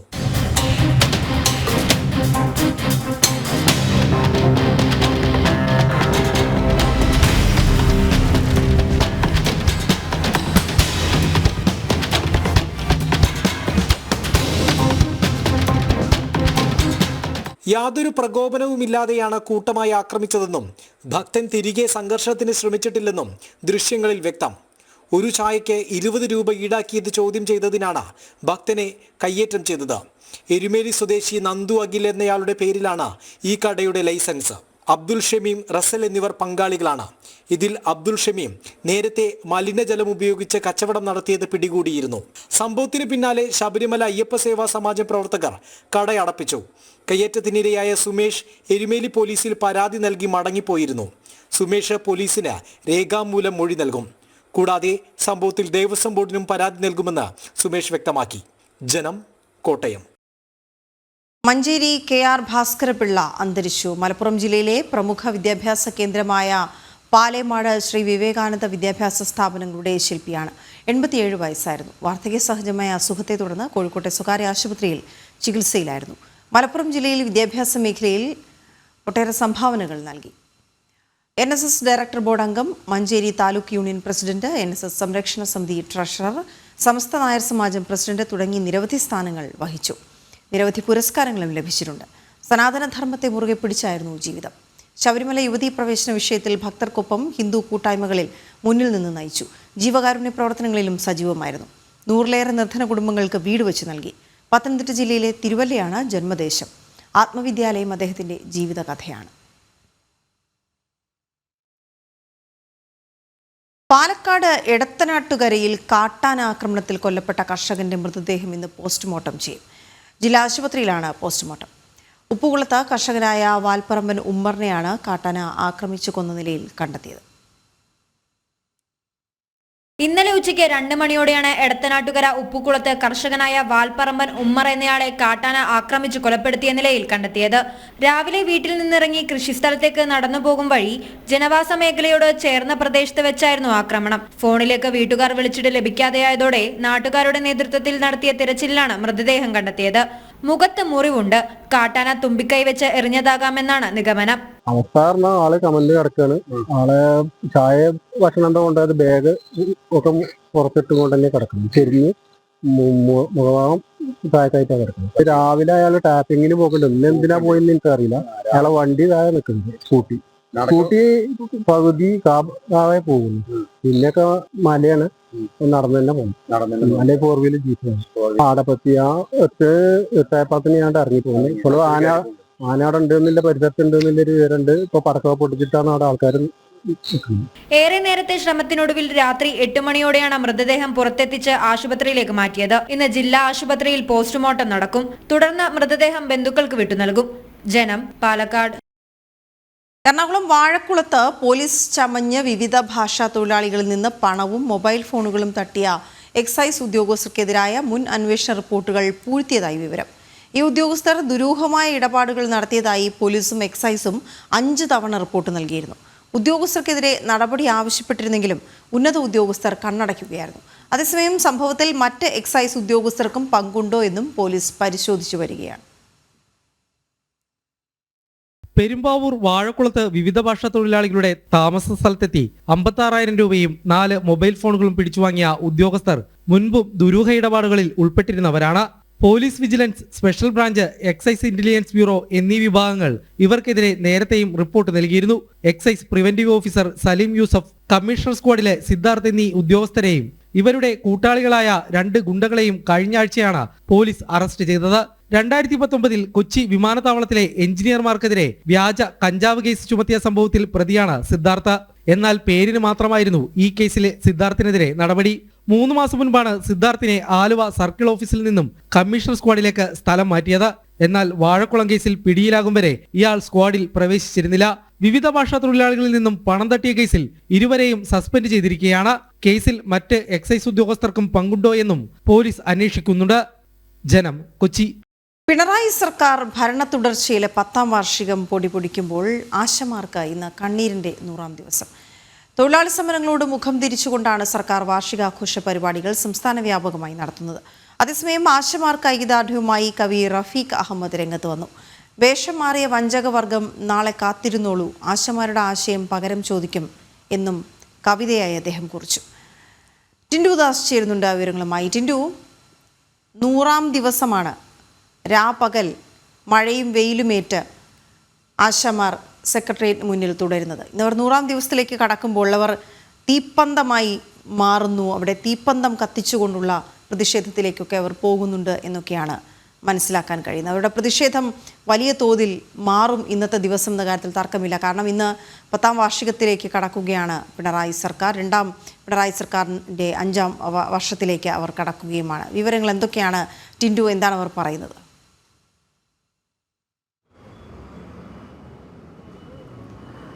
വീണ സൂചിപ്പിച്ചതുപോലെ തന്നെ ആശയം മരിക്കാതെ 100ാം ദിവസം ആശമാരുടെ സമരം എത്തി നിൽക്കുകയാണ്.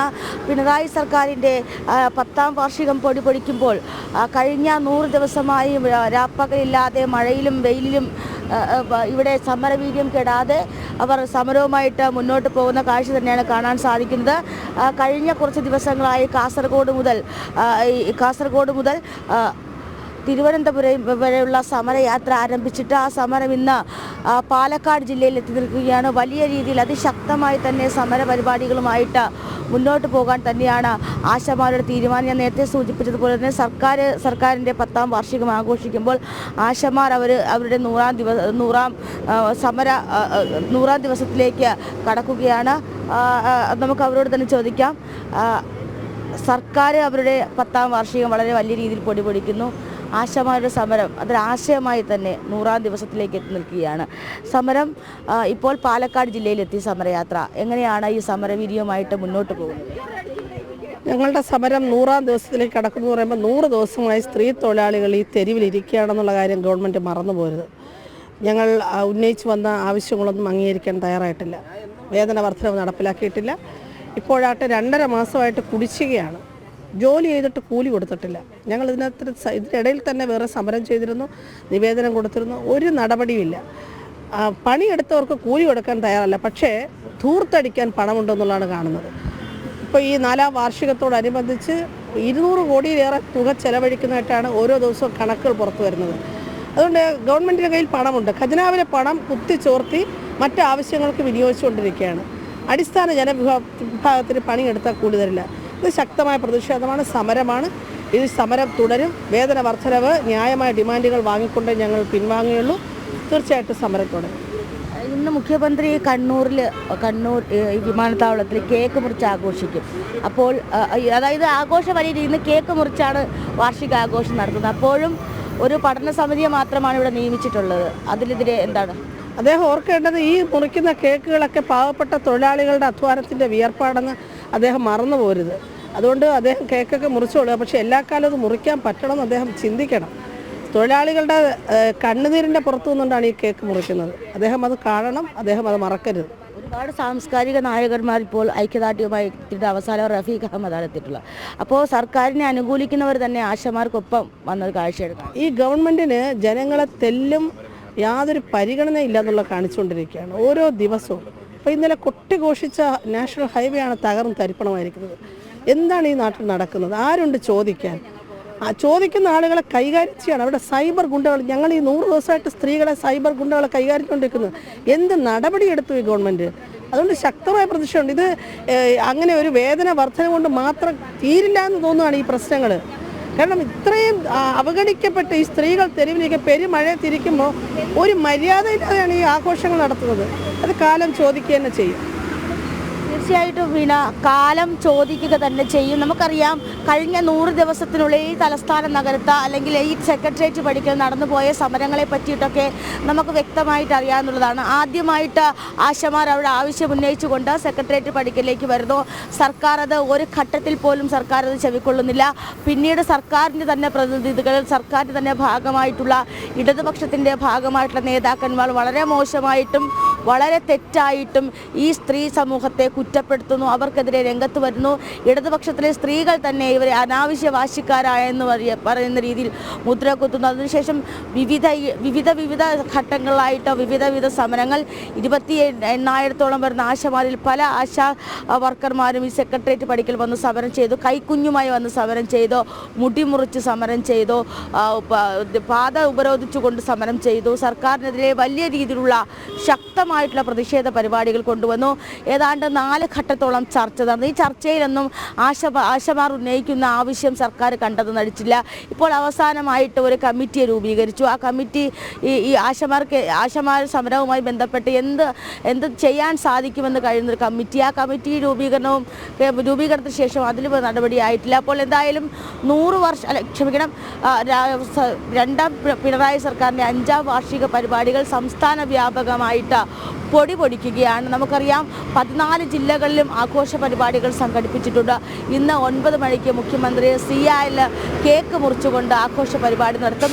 അപ്പോൾ നേരത്തെ ഈ ആശാവർക്കർമാർ സംസാരിച്ചതുപോലെ തന്നെ ആഘോഷ പരിപാടികൾ നടത്താൻ, കൊട്ടിഘോഷിപ്പുകൾ നടത്താൻ, ധൂർത്തടിക്കാൻ, അനാവശ്യമായിട്ട് ഖജനാവ് കൊള്ളയടിക്കാൻ, ഇതിനൊക്കെയാണ് സർക്കാർ മുൻകൈയെടുക്കുന്നത്. വർഗസമരത്തോട്, തൊഴിലാളി സമരത്തോട് മുഖം തിരിച്ചുകൊണ്ടുള്ള ഒരു ധാർഷ്ട്യമായിട്ടുള്ള നിലപാടുമായിട്ട് പോലെ തന്നെയാണ് സംസ്ഥാന സർക്കാർ മുന്നോട്ട് പോകുന്നത്. ഏതാണ്ട് 28,000-ഓളം വരുന്ന സ്ത്രീ സമൂഹത്തിൽ നിന്ന്, ഈ ആശാ സമൂഹത്തിൽ നിന്നും വിവിധ പ്രതിനിധികൾ 100 ദിവസത്തോളം ഇവിടെ മഴയും വെയിലും കൊണ്ട് അവരുടെ സമരവുമായി മുന്നോട്ട് പോയിട്ടും ഒരു ഘട്ടത്തിൽ പോലും അവരുടെ ആവശ്യങ്ങൾ പരിഹരിക്കാനോ അല്ലെങ്കിൽ അവരെന്താണ് പറയുന്നതെന്ന് കേൾക്കാനോ സർക്കാരിന് ചെവിയില്ല. സർക്കാർ കേട്ടു എന്ന് നടിക്കുന്നില്ല എന്നതാണ് ഏറ്റവും പ്രധാനപ്പെട്ട കാര്യം. സൈബർ ഗുണ്ടകളെ ഉപയോഗിച്ചുകൊണ്ട് സൈബർ ആക്രമണങ്ങളിലൂടെ തളർത്താൻ ശ്രമിക്കുന്നപ്പോൾ ഒരു സമരവീര്യം തീപ്പന്തമായിട്ട് ആശമാർ കേരളത്തിൻ്റെ ചരിത്രത്തിൻ്റെ ഭാഗമാകുന്ന ഒരു ദിവസവും കൂടിയാണെന്ന് ഇന്ന് വലിയ രീതിയിലുള്ള പരിപാടികൾ സംഘടിപ്പിച്ചിട്ടുണ്ട്. ഇന്നിപ്പോൾ ഇവരുടെ സമരയാത്ര വന്നു നിൽക്കുന്നത് പാലക്കാട് ജില്ലയിലാണ്. വിവിധ സാംസ്കാരിക നായകന്മാർ ഇവർക്ക് ഐക്യദാർഢ്യം പ്രഖ്യാപിച്ചുകൊണ്ട് ഇതിനോടകം തന്നെ രംഗത്ത് വന്നിട്ടുണ്ട്. ഇടത് സർക്കാരിനെ അനുകൂലിക്കുന്ന, ഇടതുപക്ഷത്തെ അനുകൂലിക്കുന്ന സാംസ്കാരിക നായകന്മാരാണ് ആശമാർക്ക് അനുകൂല പ്രസ്താവനകളുമായി മുന്നോട്ട് വരുന്നത്. കവി സച്ചിദാനന്ദൻ ഉൾപ്പെടെയുള്ളവർ വളരെ സർക്കാരിനെ വിമർശിച്ചുകൊണ്ടുള്ള രീതിയിൽ വിവിധ ഘട്ടങ്ങളിൽ ആശമാർക്ക് ഐക്യദാർഢ്യം പ്രഖ്യാപിച്ചു കൊണ്ടുവന്നു. അതുപോലെ തന്നെ ഇന്ന് കവി റഫീഖ് അഹമ്മദ് വലിയ രീതിയിലുള്ള വിമർശനം, അതായത് പ്രച്ഛന്ന വേഷം ധരിച്ച സർക്കാരിന് വലിയ രീതിയിലുള്ളൊരു പ്രതിഷേധമായിട്ട് അല്ലെങ്കിൽ വലിയ രീതിയിലുള്ള പ്രതിരോധമായിട്ട് ആശമാരുടെ ആശയം മാറുമെന്ന രീതിയിൽ വിമർശിച്ചുകൊണ്ടൊരു കവിത. അപ്പോൾ നാനാ തുറകളിൽ നിന്ന്, സമൂഹത്തിൻ്റെ നാനാഭാഗത്തു നിന്നും നാനാ തുറകളിൽ നിന്നും ആശമാരേക്ക് ഐക്യദാർഢ്യവുമായി മുന്നോട്ട് വരുമ്പോഴും സർക്കാർ ഈ സമരം കണ്ടില്ല എന്നടിക്കുകയാണ്. വളരെ ശക്തമായിട്ടുള്ള ഒരു സമരത്തെ എങ്ങനെ തകർക്കാമെന്നുള്ള ചിന്ത മാത്രമാണ് സർക്കാരിനുള്ളത്. അവരുന്നയിക്കുന്ന അല്ലെങ്കിൽ ആ തൊഴിലാളി സമൂഹം ഉന്നയിക്കുന്ന ആവശ്യം പരിഹരിക്കപ്പെടാൻ ഒരു ഘട്ടത്തിൽ പോലും സർക്കാർ ശ്രമിക്കുന്നില്ല എന്ന് വേണം മനസ്സിലാക്കേണ്ടത്. വീണ. ശരി ടിൻഡു, പക്ഷേ സമരവുമായി മുന്നോട്ട് പോകും, ശക്തമായി തന്നെ മുന്നോട്ട് പോകുന്ന കാര്യം ആശമാർ വ്യക്തമാക്കുകയാണ്. ഏതായാലും ഇന്നത്തെ ദിവസം ആ തരത്തിൽ എല്ലാം ഒത്തുവന്നു എന്നുള്ളതാണ്. ആശമാരുടെ സമരം 100ാം ദിവസത്തിലേക്ക് കടക്കുകയാണ്. അവരുടെ സമരയാത്ര നടക്കുകയാണ്. അതിനൊപ്പം തന്നെ ഈ പിണറായി വിജയൻ മുഖ്യമന്ത്രിയായി 10ാം വർഷത്തിലേക്ക് കടക്കുകയും രണ്ടാം പിണറായി സർക്കാർ അതിൻ്റെ 5ാം വർഷത്തിലേക്ക് കടക്കുകയും ചെയ്യുന്ന ദിവസം എന്ന രീതിയിൽ കൂടി ഇത് പ്രത്യേകതയുള്ളതാണ്. നേരത്തെ റഫീഖ് അഹമ്മദിനെ കുറിച്ച് ടിൻഡു സൂചിപ്പിക്കുകയുണ്ടായി. ആശകൾ തല്ലിക്കൊഴിച്ചുകൊള്ളൂ, ആശയം ഇവിടെ മരിക്കില്ല എന്ന് പറയുന്ന ഒരു കവിതയാണ് അദ്ദേഹം ഈ ആശമാർക്ക് വേണ്ടി എഴുതിയിരിക്കുന്നത്. ശരി ടിൻഡു വിവരങ്ങൾ നൽകുകയായിരുന്നു ആശമാർക്കൊപ്പം ചേർന്ന്. നമുക്കിനി മറ്റൊരു വിഷയത്തിലേക്ക് പോകാം. സെലബിയുടെ സുരക്ഷാ ക്ലിയറൻസ് പിൻവലിച്ച നടപടിയിൽ നിർണായക നിരീക്ഷണവുമായി ഡൽഹി ഹൈക്കോടതി. സുരക്ഷ ഉറപ്പാക്കുന്നതാണ് പിന്നീട് ഖേദിക്കുന്നതിനേക്കാൾ നല്ലത് എന്ന നിരീക്ഷണമാണ് കോടതി നടത്തിയത്. സുരക്ഷാ ക്ലിയറൻസ് പിൻവലിച്ച നടപടിക്കെതിരെ സെലബി സമർപ്പിച്ച ഹർജി വാദം കേൾക്കുന്നതിനിടെയായിരുന്നു കോടതി നിരീക്ഷണം. ഐസൺ ജോസ് ചേരുന്നുണ്ട് വിവരങ്ങളുമായി. ഐസൺ, ഏറ്റവും പ്രധാനപ്പെട്ട ഒരു കൺസേൺ ഈ വിഷയത്തിൽ ഉണ്ടായിരുന്നത് ഈ ജോലി നഷ്ടപ്പെടുത്തുന്നവരുടെ കാര്യത്തിൽ മാത്രമാണ്. അതല്ലാതെ ഈ സുരക്ഷയുടെ കാര്യത്തിൽ ഒരുപക്ഷെ നമുക്ക് ആർക്കും, ഭാരതത്തിൽ ആർക്കും തന്നെ ആ കാര്യത്തിലൊരു തർക്കമില്ലായിരുന്നു സെലബിയുടെ കാര്യത്തിൽ എന്ത് തീരുമാനമെടുക്കണം എന്നുള്ളത്. പക്ഷേ കോടതിയിൽ ഉണ്ടായ നിരീക്ഷണങ്ങൾ മറ്റെന്തൊക്കെയാണ് ഐസൺ? സുരക്ഷാ കാരണങ്ങളാലാണ് ഈ ക്ലിയറൻസ് പിൻവലിച്ചത്. അതായത് രാജ്യസുരക്ഷയുമായി ബന്ധപ്പെട്ട വിഷയത്തിൻ്റെ അടിസ്ഥാനത്തിലാണ് ഈ സുരക്ഷാ ക്ലിയറൻസ് പിൻവലിച്ചത് എന്ന് തന്നെയാണ് ഏറെ ഗൗരവത്തോടെ അല്ലെങ്കിൽ ഏറെ പ്രാധാന്യത്തോടെ കോടതി നിരീക്ഷിച്ചത് എന്നാണ് ഈ വാക്കുകളിൽ നിന്നും മനസ്സിലാക്കാൻ സാധിക്കുന്നത്. പല ഘട്ടങ്ങളിലായി ഈ ബ്യൂറോ ഓഫ് സിവിൽ ഏവിയേഷൻ സേഫ്റ്റിയുടെ സിവിൽ ഏവിയേഷൻ സെക്യൂരിറ്റിയുടെ ഭാഗമായുള്ള നടപടികൾ ഉണ്ടാകാറുണ്ട്. അത് പല രീതികളുണ്ട്. സുരക്ഷാ മാനദണ്ഡങ്ങൾ പാലിക്കാതിരിക്കുകയോ അല്ലെങ്കിൽ സുരക്ഷാ ക്ലിയറൻസുമായി ബന്ധപ്പെട്ട മറ്റു സംവിധാനങ്ങൾ ഒരുക്കുകയോ ചെയ്യാതിരിക്കുന്ന സാഹചര്യത്തിലെല്ലാം തന്നെ ഇത്തരത്തിൽ സുരക്ഷാ ക്ലിയറൻസ് പിൻവലിക്കുന്ന നടപടികൾ ഉണ്ടാകാറുണ്ട്. അത്തരം നടപടികളെല്ലാം തന്നെ അത് പൂർത്തീകരിച്ചതിന് ശേഷം പുനഃസ്ഥാപിക്കുന്ന ഒരു നീക്കവും ഉണ്ടാകാറുണ്ട്. പക്ഷേ രാജ്യസുരക്ഷയുമായി ബന്ധപ്പെട്ടൊരു വിഷയമായി മാറുമ്പോൾ സ്വാഭാവികമായും ആ കാര്യത്തിൽ റിസ്ക് എടുക്കാൻ ആർക്കും സാധ്യമല്ല, പ്രത്യേകിച്ച് സർക്കാരിന് സാധ്യമല്ല. സ്വാഭാവികമായും സർക്കാരിൻ്റെ ആ കർശനമായ നടപടിക്ക് മുന്നിൽ മറ്റൊരു നീക്കം നടത്തുക എന്നത് അപ്രായോഗികവുമാണ് എന്ന ബോധ്യം കോടതിക്കുണ്ട് എന്നതും ഒരു യാഥാർത്ഥ്യമാണ്. ഈ ഒരു പശ്ചാത്തലത്തിൽ തന്നെയാണ് സുരക്ഷാ ക്ലിയറൻസ് പിൻവലിച്ച ആ ഗ്രൗണ്ടിൻ്റെ പശ്ചാത്തലത്തിൽ, ഏത് ഗ്രൗണ്ടിൻ്റെ അടിസ്ഥാനത്തിൽ, ഏത് കാരണത്താലാണോ സുരക്ഷാ ക്ലിയറൻസ് പിൻവലിച്ചത്, അത് പരിപൂർണമായും പൂർത്തീകരിക്കാൻ സാധിക്കില്ല എന്ന ബോധ്യം കമ്പനിക്ക് തന്നെ ഉള്ളതുകൊണ്ട് തന്നെയാണ് 3700-ലേറെ പേർ ജോലി ചെയ്യുന്ന ഒരു സ്ഥാപനമാണിത്. അതുകൊണ്ട് തന്നെ അവരുടെ ജീവിത പ്രശ്നമായി ഇതിനെ കണക്കാക്കണമെന്ന രീതിയിൽ കോടതിയെ സമീപിക്കുകയും ചെയ്തത്. ആ സമീപനത്തിലാണ് കോടതിയെ ഇക്കാര്യം പറഞ്ഞ് ബോധ്യപ്പെടുത്താൻ ശ്രമിക്കുന്നതിനിടെയാണ് കോടതിയുടെ ഭാഗത്തു നിന്ന് ഏറ്റവും സുപ്രധാനമായൊരു നിരീക്ഷണമുണ്ടായത്.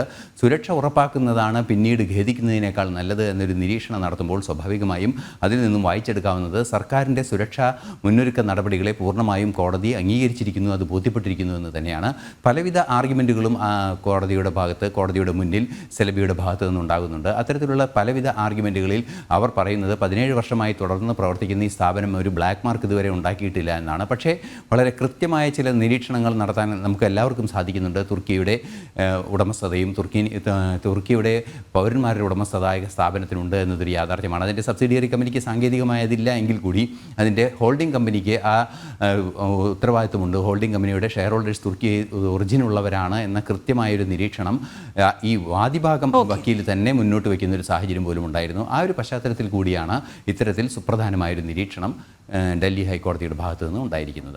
വളരെ പെട്ടെന്ന് നമുക്ക് മറ്റൊരു വിഷയം കൂടി നോക്കാം. റഷ്യ-യുക്രൈൻ വെടിനിർത്തൽ ചർച്ചകൾ ഉടൻ ആരംഭിക്കുമെന്ന് അമേരിക്കൻ പ്രസിഡന്റ് ഡൊണാൾഡ് ട്രംപ് വ്യക്തമാക്കിയിട്ടുണ്ടല്ലോ. യുദ്ധം ശാശ്വതമായി അവസാനിപ്പിക്കാനുള്ള നീക്കങ്ങളിലേക്കും ഇരു രാജ്യങ്ങളും കടക്കുമെന്നും ഡൊണാൾഡ് ട്രംപ് സമൂഹമാധ്യമത്തിൽ കുറിച്ചിട്ടുണ്ട്. റഷ്യൻ പ്രസിഡന്റ് വ്ളാഡിമിർ പുടിനുമായുള്ള 2 മണിക്കൂർ നീണ്ടുനിന്ന ടെലിഫോൺ ചർച്ചകൾക്ക് ശേഷമാണ് ട്രംപിന്റെ പ്രതികരണം ഉണ്ടായിരിക്കുന്നത്. ഐസൺ, ഈ 2 മണിക്കൂർ വളരെ പ്രാധാന്യമുള്ളതായിരുന്നു ഈ ചർച്ച ടെലിഫോണിലൂടെ നടക്കുമ്പോൾ. ഇത് മാത്രമല്ല, നമുക്കിനി അറിയേണ്ടത് സെലൻസ്കിയുടെ ഒരു പ്രതികരണം കൂടിയാണ്. വിവരങ്ങൾ എന്താണ്? വീണ, തീർച്ചയായും ഈ 2 മണിക്കൂർ നടന്ന ചർച്ചകളുടെ പ്രാധാന്യം പരിശോധിക്കുമ്പോൾ ഇതിന് നേരത്തെ നടന്ന ട്രംപിൻ്റെ ഒരു പ്രസ്താവന കൂടി ചേർത്ത് വായിക്കേണ്ടതുണ്ട്. ട്രംപ് നേരത്തെ യുക്രൈൻ യുദ്ധം അവസാനിപ്പിക്കുന്നതിന് റഷ്യ കാര്യമായ താല്പര്യം പ്രകടിപ്പിക്കുന്നില്ലെങ്കിൽ ഉപരോധങ്ങൾ ഉൾപ്പെടെ ഏർപ്പെടുത്തേണ്ടി വരുമെന്നൊരു നിലപാട് ഒരു വേളയിൽ, ഒരു പ്രത്യേക ഘട്ടത്തിൽ കൃത്യമായി ട്രംപ് മുന്നോട്ട് വയ്ക്കുന്ന ഒരു സാഹചര്യമുണ്ടായിരുന്നു. ആ ഉപരോധം ഉണ്ടാകും എന്ന രീതിയിലുള്ളൊരു നിർദ്ദേശം നൽകിയതിന് നേരെ വിപരീതമായൊരു മറുപടിയാണ് ഇപ്പോൾ ഉണ്ടാകുന്നത്. തീർച്ചയായും ആ പ്രശ്നം ചർച്ച ചെയ്ത് പരിഹരിച്ചിരിക്കുന്നു ഈ ടെലിഫോൺ കോൺവെർസേഷൻ എന്നാണ് ഇതിൽ നിന്നും വായിച്ചെടുക്കാൻ സാധിക്കുന്നത്. അതായത് അമേരിക്കയുമായി വലിയ തോതിലുള്ള വാണിജ്യ ബന്ധങ്ങൾ തുടരാൻ റഷ്യ ആഗ്രഹിക്കുന്നുണ്ട് എന്ന് പറയുമ്പോൾ ആ ഉപരോധം നടപ്പാക്കുന്നതിന് റഷ്യയ്ക്ക് അതിൽ ആശങ്കയുണ്ട്. റഷ്യ അതിന് അത്തരമൊരു പ്രശ്നത്തിലേക്ക് കടക്കാൻ താല്പര്യപ്പെടുന്നില്ല എന്ന് കൃത്യമായൊരു സന്ദേശം ട്രംപിന് നൽകിയിരിക്കുന്നു എന്ന് തന്നെയാണ് ഇതിൻ്റെ ഉത്തരമായി നമുക്ക് മനസ്സിലാക്കാൻ സാധിക്കുന്നത്. ഈ ഒരു സാഹചര്യത്തിലാണ് ഉടൻ തന്നെ വെടിനിർത്തൽ ചർച്ചകളിലേക്ക് കടക്കണമെന്ന ഒരു നിർദ്ദേശം ട്രംപിൻ്റെ ഭാഗത്തു നിന്നുണ്ടായിരിക്കുന്നത്. ഇന്നലെ സുദീർഘമായ 2 മണിക്കൂർ 2 രാഷ്ട്ര നേതാക്കൾ സംസാരിക്കുന്നു. അതും ഇത്രയും ശക്തമായ 2 രാഷ്ട്രങ്ങളുടെ നേതാക്കൾ സംസാരിക്കുന്നു എന്ന് പറയുമ്പോൾ അത്രയും ഗൗരവമേറിയ ചർച്ചകൾ അതിന് പിന്നിലും, അതായത് അതിൻ്റെ ഒരുക്കങ്ങളായും അതിനൊപ്പവും അതിന് പിന്നാലെയും നടന്നിട്ടുണ്ട് എന്നതൊരു യാഥാർത്ഥ്യം തന്നെയാണ്. ഈ വിഷയത്തോട് അനുകൂലമായൊരു തീരുമാനമാണ് സെലൻസ്കിക്കുള്ളതെന്ന് ട്രംപ് തന്നെ സമൂഹമാധ്യമത്തിൽ കുറിക്കുകയും ചെയ്യുന്നുണ്ട്. അദ്ദേഹവുമായി സംസാരിച്ചുവെന്നും ട്രംപ് കുറിക്കുന്നുണ്ട്. അത്തരത്തിൽ മാത്രമല്ല, യൂറോപ്യൻ യൂണിയൻ രാജ്യങ്ങളിലെ അംഗരാജ്യങ്ങളുടെ എല്ലാം തന്നെ ഉത്തരവാദിത്തപ്പെട്ട നേതാക്കന്മാരെല്ലാം തന്നെ ഇതിനെ അനുകൂലിച്ചിരിക്കുന്നു എന്നും അദ്ദേഹം വളരെ കൃത്യമായി പറയുന്നുണ്ട്. അത്തരത്തിൽ വിവിധങ്ങളായ പിന്തുണ ഈ വെടിനിർത്തലിനും അതുപോലെ തന്നെ ശാശ്വത സമാധാനത്തിനും ലഭ്യമാകുന്നു എന്നത് ആണ് ഈ ചർച്ചയിൽ ഏറ്റവും ഗൗരവതരമായി വന്ന ഒരു നേട്ടമെന്ന് നമുക്ക് മനസ്സിലാക്കാൻ സാധിക്കുന്നത്. ഈ നേട്ടം തന്നെയാണ് വെടിനിർത്തലിലേക്കും ശാശ്വത സമാധാനത്തിലേക്കും നീങ്ങാൻ നടപടികൾ ആരംഭിക്കണമെന്ന് ട്രംപിനെ പറയാൻ പ്രേരിപ്പിക്കുന്നത്. ശരിയായി സർ. ഈ മണിക്കൂറിൽ ആദ്യവും നമ്മൾ പോകുന്നത് തിരുവാങ്കുളത്ത് നിന്ന് കാണാതായ 3 വയസ്സുകാരിയുടെ മൃതദേഹം കിട്ടിയ വാർത്തയിലേക്ക് തന്നെയാണ്. കല്യാണിയുടെ മൃതദേഹം കണ്ടെത്തി 7 മണിക്കൂറോളം നീണ്ട തിരച്ചിലിനൊടുവിലാണ് കുട്ടിയെ മൂഴിക്കുളം പാലത്തിന് താഴെ പുഴയിൽ നിന്ന് സ്കൂബ ടീം കണ്ടെത്തിയത്. മൃതദേഹം അങ്കമാലി താലൂക്ക് ആശുപത്രിയിലാണ് ഇപ്പോൾ ഉള്ളത്. കുഞ്ഞിനെ മൂഴിക്കുളം പാലത്തിൽ നിന്ന് ഇന്നലെ വൈകിട്ട് 6 മണിയോടെയാണ് അമ്മ പുഴയിലേക്ക് എറിഞ്ഞത്. പോലീസ് കസ്റ്റഡിയിലുള്ള അമ്മ സന്ധ്യയ്ക്കെതിരെ കൊലക്കുറ്റം ചുമത്തിയിട്ടുണ്ട്. സന്ധ്യയെ ഇന്ന് കോടതിയിൽ ഹാജരാക്കുമെന്നും വിവരങ്ങളുണ്ട്. കിരൺകുമാറും ഒപ്പം ചെങ്ങന്നൂർ പോലീസ് സ്റ്റേഷനിൽ നിന്ന് സാനുവും ചേരും. കിരൺ, പ്രധാനപ്പെട്ട കാര്യങ്ങൾ അറിയേണ്ടത് ഇന്നലെ രാത്രി വൈകിയാണ് അല്ലെങ്കിൽ ഒരുപക്ഷെ ഇന്ന് പുലർച്ചെയാണ് കല്യാണിയുടെ മൃതദേഹം കണ്ടെടുക്കാൻ കഴിഞ്ഞത്. അമ്മ ചൂണ്ടിക്കാണിച്ച ഇടത്ത് തന്നെ കുട്ടിയുടെ മൃതദേഹം ഉണ്ടായിരുന്നു എന്നുള്ളതാണ്. അപ്പോൾ ആ ഭാഗത്തു നിന്ന് തന്നെയാണ് ഒഴുകിപ്പോയിരിക്കുന്നത് എന്നുള്ളത് നമുക്ക് മനസ്സിലാക്കാൻ കഴിഞ്ഞിട്ടുണ്ട്. പോലീസിന് ഈ അന്വേഷണം, ഈ കുട്ടിയെ പുഴയിലെറിഞ്ഞതുമായി ബന്ധപ്പെട്ടുള്ള അന്വേഷണം, കൊലക്കുറ്റം ചുമത്തിയതടക്കമായിട്ടുള്ള കാര്യങ്ങളൊക്കെയും ഉണ്ട്. പക്ഷേ എന്താണ് ഇതിലേക്ക് വഴിവെച്ചത് എന്നുള്ളത് വളരെ പ്രധാനമാണ്. ഈ ഒരു അമ്മ കുട്ടിയെ അപായപ്പെടുത്താൻ ശ്രമിച്ചിട്ടുണ്ട് എങ്കിൽ അതിന് പിന്നിൽ അതിലേക്ക് വഴിവെച്ച കാരണങ്ങൾ വളരെ പ്രധാനമാണ്. കിരൺ, വിവരങ്ങൾ എന്താണ്? വീണ, ഈ സംഭവവുമായി ബന്ധപ്പെട്ട് ഇപ്പോൾ ഏറ്റവും ഒടുവിലായി നോക്കിക്കഴിഞ്ഞാൽ കുട്ടിയുടെ അമ്മ സന്ധ്യക്കെതിരായിട്ട് കൊലക്കുറ്റം ചുമത്തിയിരിക്കുകയാണ്. ഇന്ന് തന്നെ ഇവരെ കോടതിയിൽ ഹാജരാക്കും എന്നാണ് മനസ്സിലാക്കാൻ സാധിക്കുന്നത്. അതിനുശേഷം മാത്രമായിരിക്കും ഇനി തെളിവെടുപ്പ് അടക്കമുള്ള കാര്യങ്ങളിലേക്ക് കടക്കുക. ഏതായാലും ഈ കുട്ടിയെ കൊലപ്പെടുത്താനുള്ള കാരണം സംബന്ധിച്ചുള്ള കാര്യത്തിൽ തന്നെയാണ് ഇനി വ്യക്തത ലഭിക്കേണ്ടത്. പോലീസിന്റെ കസ്റ്റഡിയിലാണ് നിലവിൽ ഇവരുള്ളത്. ഇവരെ ചോദ്യം ചെയ്യൽ തുടർന്നുകൊണ്ടിരിക്കുകയാണ്. ഈ കുട്ടിയുടെ അമ്മക്ക് മാനസിക അസ്വസ്ഥതകൾ ഉണ്ടായിരുന്നു എന്നാണ് നേരത്തെ കണ്ടെത്തിയിരുന്നത്. നാട്ടുകാരടക്കം ആ കാര്യങ്ങളിൽ പറഞ്ഞിരുന്നു. എന്നാൽ ഈ കൊലപാതകത്തിലേക്ക് നയിച്ചതിന് മറ്റെന്തെങ്കിലും കാരണങ്ങളുണ്ടോ എന്നടക്കമുള്ള കാര്യങ്ങളും പോലീസ് പരിശോധിക്കുന്നുണ്ട്. ഇവരുടെ ഭർത്തൃ വീട്ടിൽ നിന്ന് ഈ സ്ത്രീക്ക് പീഡനങ്ങൾ ഏൽക്കേണ്ടി വന്നിട്ടുണ്ടോ എന്ന കാര്യങ്ങളും പരിശോധിക്കുന്നുണ്ട്. ഇന്നലെ ഇവരുടെ ഈ കുട്ടിയുടെ അച്ഛനെ കണ്ട സമയത്ത് ഈ സ്ത്രീ തന്നെ കൊല്ലാൻ വന്നതാണോ എന്ന രീതിയിൽ ഇയാളോട് പേര് ചോദിച്ചിരുന്നതായിട്ടും ചില നാട്ടുകാർ പറഞ്ഞിരുന്നു. അതുകൊണ്ട് തന്നെ ഇവർ അത്തരത്തിൽ ഏതെങ്കിലും ബുദ്ധിമുട്ടുകൾ അവിടെ നേരിടേണ്ടി വന്നിട്ടുണ്ടോ എന്ന കാര്യങ്ങളും ഏതായാലും പോലീസ് പരിശോധിച്ചു വരികയാണ്. ഏതായാലും ഈ പോലീസിന്റെ ചോദ്യം ചെയ്യലുകൾ പൂർത്തിയാകുന്നതോടുകൂടി തന്നെ ഈ സംഭവവുമായി ബന്ധപ്പെട്ടുള്ള കാര്യങ്ങളിൽ വ്യക്തത ലഭിക്കുമെന്ന് തന്നെയാണ് പ്രതീക്ഷിക്കുന്നത്.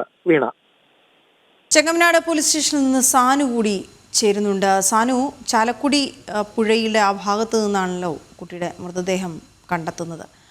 തുടർന്ന് അമ്മ തന്നെയാണ് കുട്ടിയെ പുഴയിലേക്ക് വലിച്ചെറിഞ്ഞത് എന്ന് മനസ്സിലാക്കാൻ കഴിയുന്നു. അമ്മയ്ക്കെതിരെ കൊലക്കുറ്റം ചുമത്താനുള്ള തീരുമാനമാണ്. കോടതിയിൽ ഹാജരാക്കുക എപ്പോഴായിരിക്കും? മറ്റ് വിവരങ്ങൾ എന്തൊക്കെയാണ് സാനു? കസ്റ്റഡിയിലാണ് നിലവിലുള്ളത്. ഇന്നലെ വൈകിട്ട് തന്നെ ചെങ്ങമനാട് പോലീസ് സ്റ്റേഷനിൽ ഇവരെ കൊണ്ടുവരികയും തുടർന്ന് ചോദ്യം ചെയ്യലടക്കം നടത്തുന്ന ഒരു സാഹചര്യമുണ്ട്. ഈ ചോദ്യം ചെയ്യൽ, വിശദമായിട്ടുള്ള ചോദ്യം ചെയ്യൽ കഴിഞ്ഞ ദിവസം ഉണ്ടായിരുന്നു. അതേപോലെ തന്നെ മുതിർന്ന ഉദ്യോഗസ്ഥൻ, അതായത് DYSP റാങ്കിലുള്ള ഉദ്യോഗസ്ഥൻ ഇവിടെ എത്തി അവരെ വിശദമായി ചോദ്യം ചെയ്യാനുള്ള നടപടികളും ആരംഭിച്ചിട്ടുണ്ട്. അതായത് പോലീസിന്റെ ഭാഗത്തു നിന്ന് ലഭിക്കുന്ന പ്രധാനപ്പെട്ട വിവരം, ഇവർ കഴിഞ്ഞ കുറച്ച് നാളുകളായിട്ട് മാനസിക അസ്വാസ്ഥ്യം അനുഭവപ്പെട്ടിരുന്നു എന്നുള്ളൊരു രീതിയിലാണ് പോലീസിന്റെ പ്രാഥമിക നിഗമനം. അതായത് പോലീസ് ഇതിനകത്ത് പ്രധാന കാര്യമായിട്ട് അന്വേഷിക്കുന്നത് ഇത് ഇങ്ങനൊരു കുറ്റകൃത്യം ചെയ്യാൻ, ഈ ഒരു കടുങ്കൈ ചെയ്യാനായിട്ട് ഇവരെ പ്രേരിപ്പിച്ച ഘടകം എന്താണ് എന്ന അടക്കമുള്ള കാര്യങ്ങളായിരിക്കും പ്രധാനമായിട്ടും ചോദ്യം ചെയ്യുന്നത്. അതിൽ ഈ സന്ധിയിൽ നിന്ന് ഉത്തരം തേടുന്ന പ്രധാനപ്പെട്ട ഒരു കാര്യം. അതേപോലെ തന്നെ ഇതിന് പിന്നിൽ മറ്റാരെങ്കിലും ഉണ്ടോ എന്ന അടക്കമുള്ള കാര്യങ്ങളും പോലീസ് അന്വേഷിക്കുന്നുണ്ട്. ഇത്തരം ഒരു മോട്ടീവ്, ഇങ്ങനെ ഈ ഒരു കുറ്റകൃത്യത്തിലേക്ക് ഇവരെ നയിച്ച സാഹചര്യം എന്താണെന്നുള്ള കാര്യങ്ങളടക്കം പോലീസ് പരിശോധിക്കുന്നുണ്ട്. അതേപോലെ തന്നെ മറ്റൊരു പ്രധാനപ്പെട്ട വിവരം ഈ സന്ധ്യയുടെ ഭർത്തൃ വീട്ടിൽ നിന്ന് നിരന്തരമായിട്ട് പീഡനങ്ങൾ, ഗാർഹിക പീഡനം ഏൽക്കുന്ന ഒരു സാഹചര്യം ഉണ്ടായിരുന്നു എന്നുള്ളൊരു ആരോപണവും ഈ സന്ധ്യയുടെ കുടുംബത്തിന്റെ ഭാഗത്തു നിന്നുണ്ടായിട്ടുണ്ട്. അതേപോലെ തന്നെ മാനസികപരമായിട്ടുള്ള ബുദ്ധിമുട്ടുകൾ നേരിട്ടുന്നതിനാൽ ചില ചികിത്സകളടക്കം ഇവർക്ക് നൽകിയിരുന്നതായിട്ടുള്ള കാര്യങ്ങളൊക്കെ പുറത്തേക്ക് വരുന്നുണ്ട്. ഇതെല്ലാം വിവരങ്ങൾ മാത്രമാണ്. ഇതിലെല്ലാം ഒരു സ്ഥിരീകരണം, അതായത് പോലീസിന്റെ അന്വേഷണത്തിൽ അല്ലെ ചോദ്യം ചെയ്യൽ ഇതിനെല്ലാം ഒരു സ്ഥിരീകരണം ഉണ്ടാക്കുക എന്നുള്ളതാണ് ഇതിലെ പ്രധാനപ്പെട്ട ഒരു ഘടകം. അതേപോലെ തന്നെ 2 മക്കളുടെ അമ്മയാണ് സന്ധ്യ. ഇതിനു മുൻപും ഈ മക്കളെ അപായപ്പെടുത്താനായിട്ടുള്ള ശ്രമങ്ങൾ നടത്തിയിരുന്നതായിട്ടുള്ള ഒരു വിവരവും വിവരവും പുറത്തു വന്നിട്ടുണ്ട്. ഈ കാര്യങ്ങളിലെല്ലാം പോലീസ് വിശദമായിട്ടുള്ള ഒരു അന്വേഷണം നടത്തി അതിലൊരു ഉത്തരം തേടിയാൽ മാത്രമേ ഇതിനകത്തൊരു വ്യക്തത വരുന്ന ഒരു സാഹചര്യം ഉണ്ടാവുകയുള്ളൂ. കഴിഞ്ഞ മണിക്കൂറുകളിലെല്ലാം ഇവരെ ഇവിടെ ചോദ്യം ചെയ്തുകൊണ്ടിരിക്കുകയാണ്. DYSP കൂടി വന്നിട്ട് ഉന്നതതല സംഘത്തിന്റെ നേതൃത്വത്തിൽ ഇവരിൽ നിന്ന് ചില തെളിവെടുപ്പുകൾ കൂടി നടത്തുന്ന സാഹചര്യമാണ് ഉരുത്തിരിഞ്ഞു വരുന്നത്. അതേപോലെ തന്നെ ഉച്ചയ്ക്ക് ശേഷമായിരിക്കും ഇവരെ കോടതിയിൽ ഹാജരാക്കുന്ന നടപടികളിലേക്ക് പോവുക. വീണ, സാനു, ഒരു സാധാരണ മനോനിലയുള്ള അമ്മ ഒരിക്കലും ചെയ്യാത്ത കാര്യം തന്നെയാണെന്ന് വ്യക്തമാണ്. അപ്പോൾ എന്തിന് ഈ കുട്ടിയെ അപായപ്പെടുത്തി എന്നുള്ള കാര്യം, അമ്മ തന്നെ കുട്ടിയെ കൊലപ്പെടുത്തി എന്നുള്ള കാര്യം ഏറെ നമ്മൾ കൂടുതലായി ശ്രദ്ധിക്കേണ്ട ഒരു വിഷയമാണ്. അപ്പോൾ സാനു ഇടയ്ക്ക് സൂചിപ്പിച്ചിരുന്നു ഭർത്തൃ വീട്ടിൽ നിന്നുള്ള കാര്യങ്ങളെക്കുറിച്ച്. ഈ കുട്ടിയുടെ അച്ഛൻ ഇപ്പോൾ എവിടെയാണ് ഉള്ളത്? ഈ വിഷയത്തിൽ പ്രതികരിച്ചിട്ടുണ്ടോ? ഈ ഭർത്തൃ വീട്ടിൽ നിന്നൊക്കെയുള്ള പ്രശ്നങ്ങൾ ഈ കുട്ടിയുടെ അമ്മ നേരിട്ടിരുന്നു എന്നൊക്കെ ഉള്ള വിവരങ്ങൾ കൂടി വരുന്നുണ്ട്. നാട്ടുകാരും മറ്റ് ഉള്ള ആളുകളുമൊക്കെ എന്തു പറയുന്നു എന്നുള്ളത് ഈ വിഷയത്തിൽ പ്രധാനമാണ്. അപ്പോൾ പോലീസ് ഏതെങ്കിലും തരത്തിൽ ഈ അമ്മയിൽ നിന്ന് കാര്യങ്ങൾ ചോദിച്ചറിയുന്നതിനൊപ്പം ചോദ്യം ചെയ്യുന്നതിനൊപ്പം തന്നെ മറ്റുള്ളവരെ വിളിച്ചു വരുത്തിയുള്ള ചോദ്യം ചെയ്യലുമൊക്കെയും നടത്തിയിരുന്നു.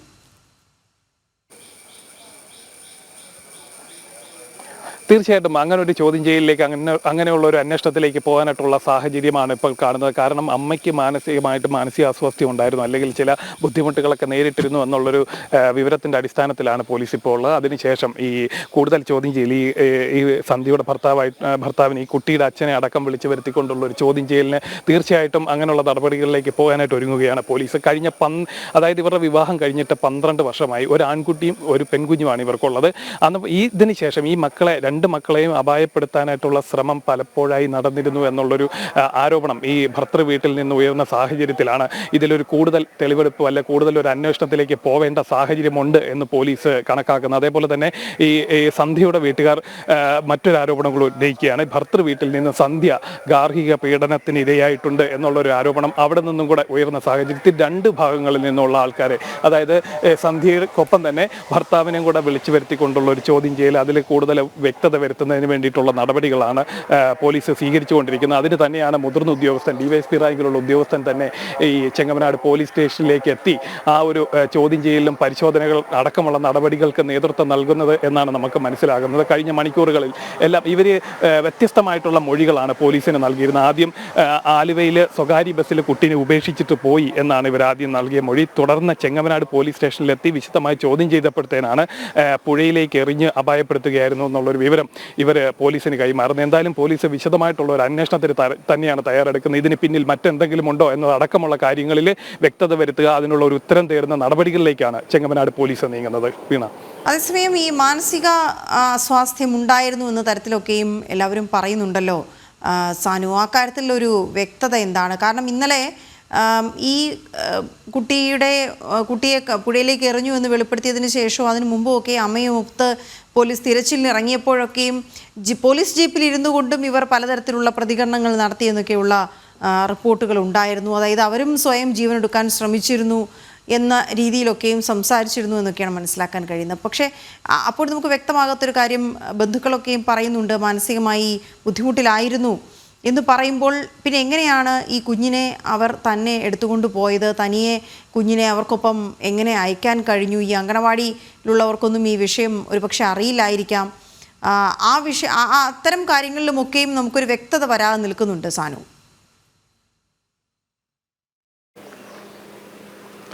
തീർച്ചയായിട്ടും ചോദ്യങ്ങൾക്കും വ്യക്തത വരേണ്ട ഒരു സാഹചര്യമുണ്ട്. ഇതെല്ലാം ആരോപണങ്ങൾ മാത്രമാണ്, അല്ലെ നമ്മൾ കേൾക്കുന്ന വിവരങ്ങൾ മാത്രമാണ്. ആ വിവരങ്ങൾക്കൊക്കെ വ്യക്തത വരുത്തുക എന്നുള്ളതാണ് പോലീസിന്റെ അന്വേഷണത്തിലൂടെ ഇപ്പോൾ ഇവരുടെ ലക്ഷ്യമിടുന്നത്. അതായത് ഈ രണ്ട് വീട്ടുകാരും, അതായത് സന്ധ്യയുടെ വീട്ടുകാരും അതേപോലെ തന്നെ ഈ സന്ധ്യയുടെ ഭർത്താവിൻ്റെ കുടുംബത്തിൽ നിന്നും ഒരേ രീതിയിലുള്ള ആരോപണങ്ങളാണ് ഉയരുന്നത്. അതായത് രണ്ട് ഭാഗത്തു നിന്നും ഭർത്തൃ വീട്ടിൽ നിന്ന് പീഡനമേൽക്കേണ്ട, ഗാർഹിക പീഡനമേൽക്കേണ്ട ഒരു സാഹചര്യം ഉണ്ടായിരുന്നു. സന്ധ്യയുടെ വീട്ടുകാരും കുടുംബവും അതേപോലെ തന്നെ കുട്ടികളെ അപായപ്പെടുത്താനുള്ള പതിവായിട്ടുള്ള ശ്രമം സന്ധ്യയുടെ ഭാഗത്തു നിന്ന് ഇതിനു മുമ്പുണ്ടായിട്ടുണ്ടെന്ന് ഈ ഭർത്തൃ വീട്ടുകാരും കൂടെ ആരോപിക്കുന്ന ഒരു സാഹചര്യത്തിൽ, പരസ്പര ആരോപണം ഉന്നയിക്കുന്ന ഒരു സാഹചര്യത്തിൽ ഇതിൽ കൃത്യമായിട്ടുള്ളൊരു വ്യക്തത വരുത്തുക എന്നുള്ളത് തന്നെയാണ് പോലീസിൻ്റെ ആദ്യത്തെ നടപടി. അതിന് വേണ്ടിയിട്ടുള്ള കാര്യങ്ങളാണ് പോലീസിൻ്റെ ഭാഗത്തു നിന്നുണ്ടായിട്ടുള്ളത്.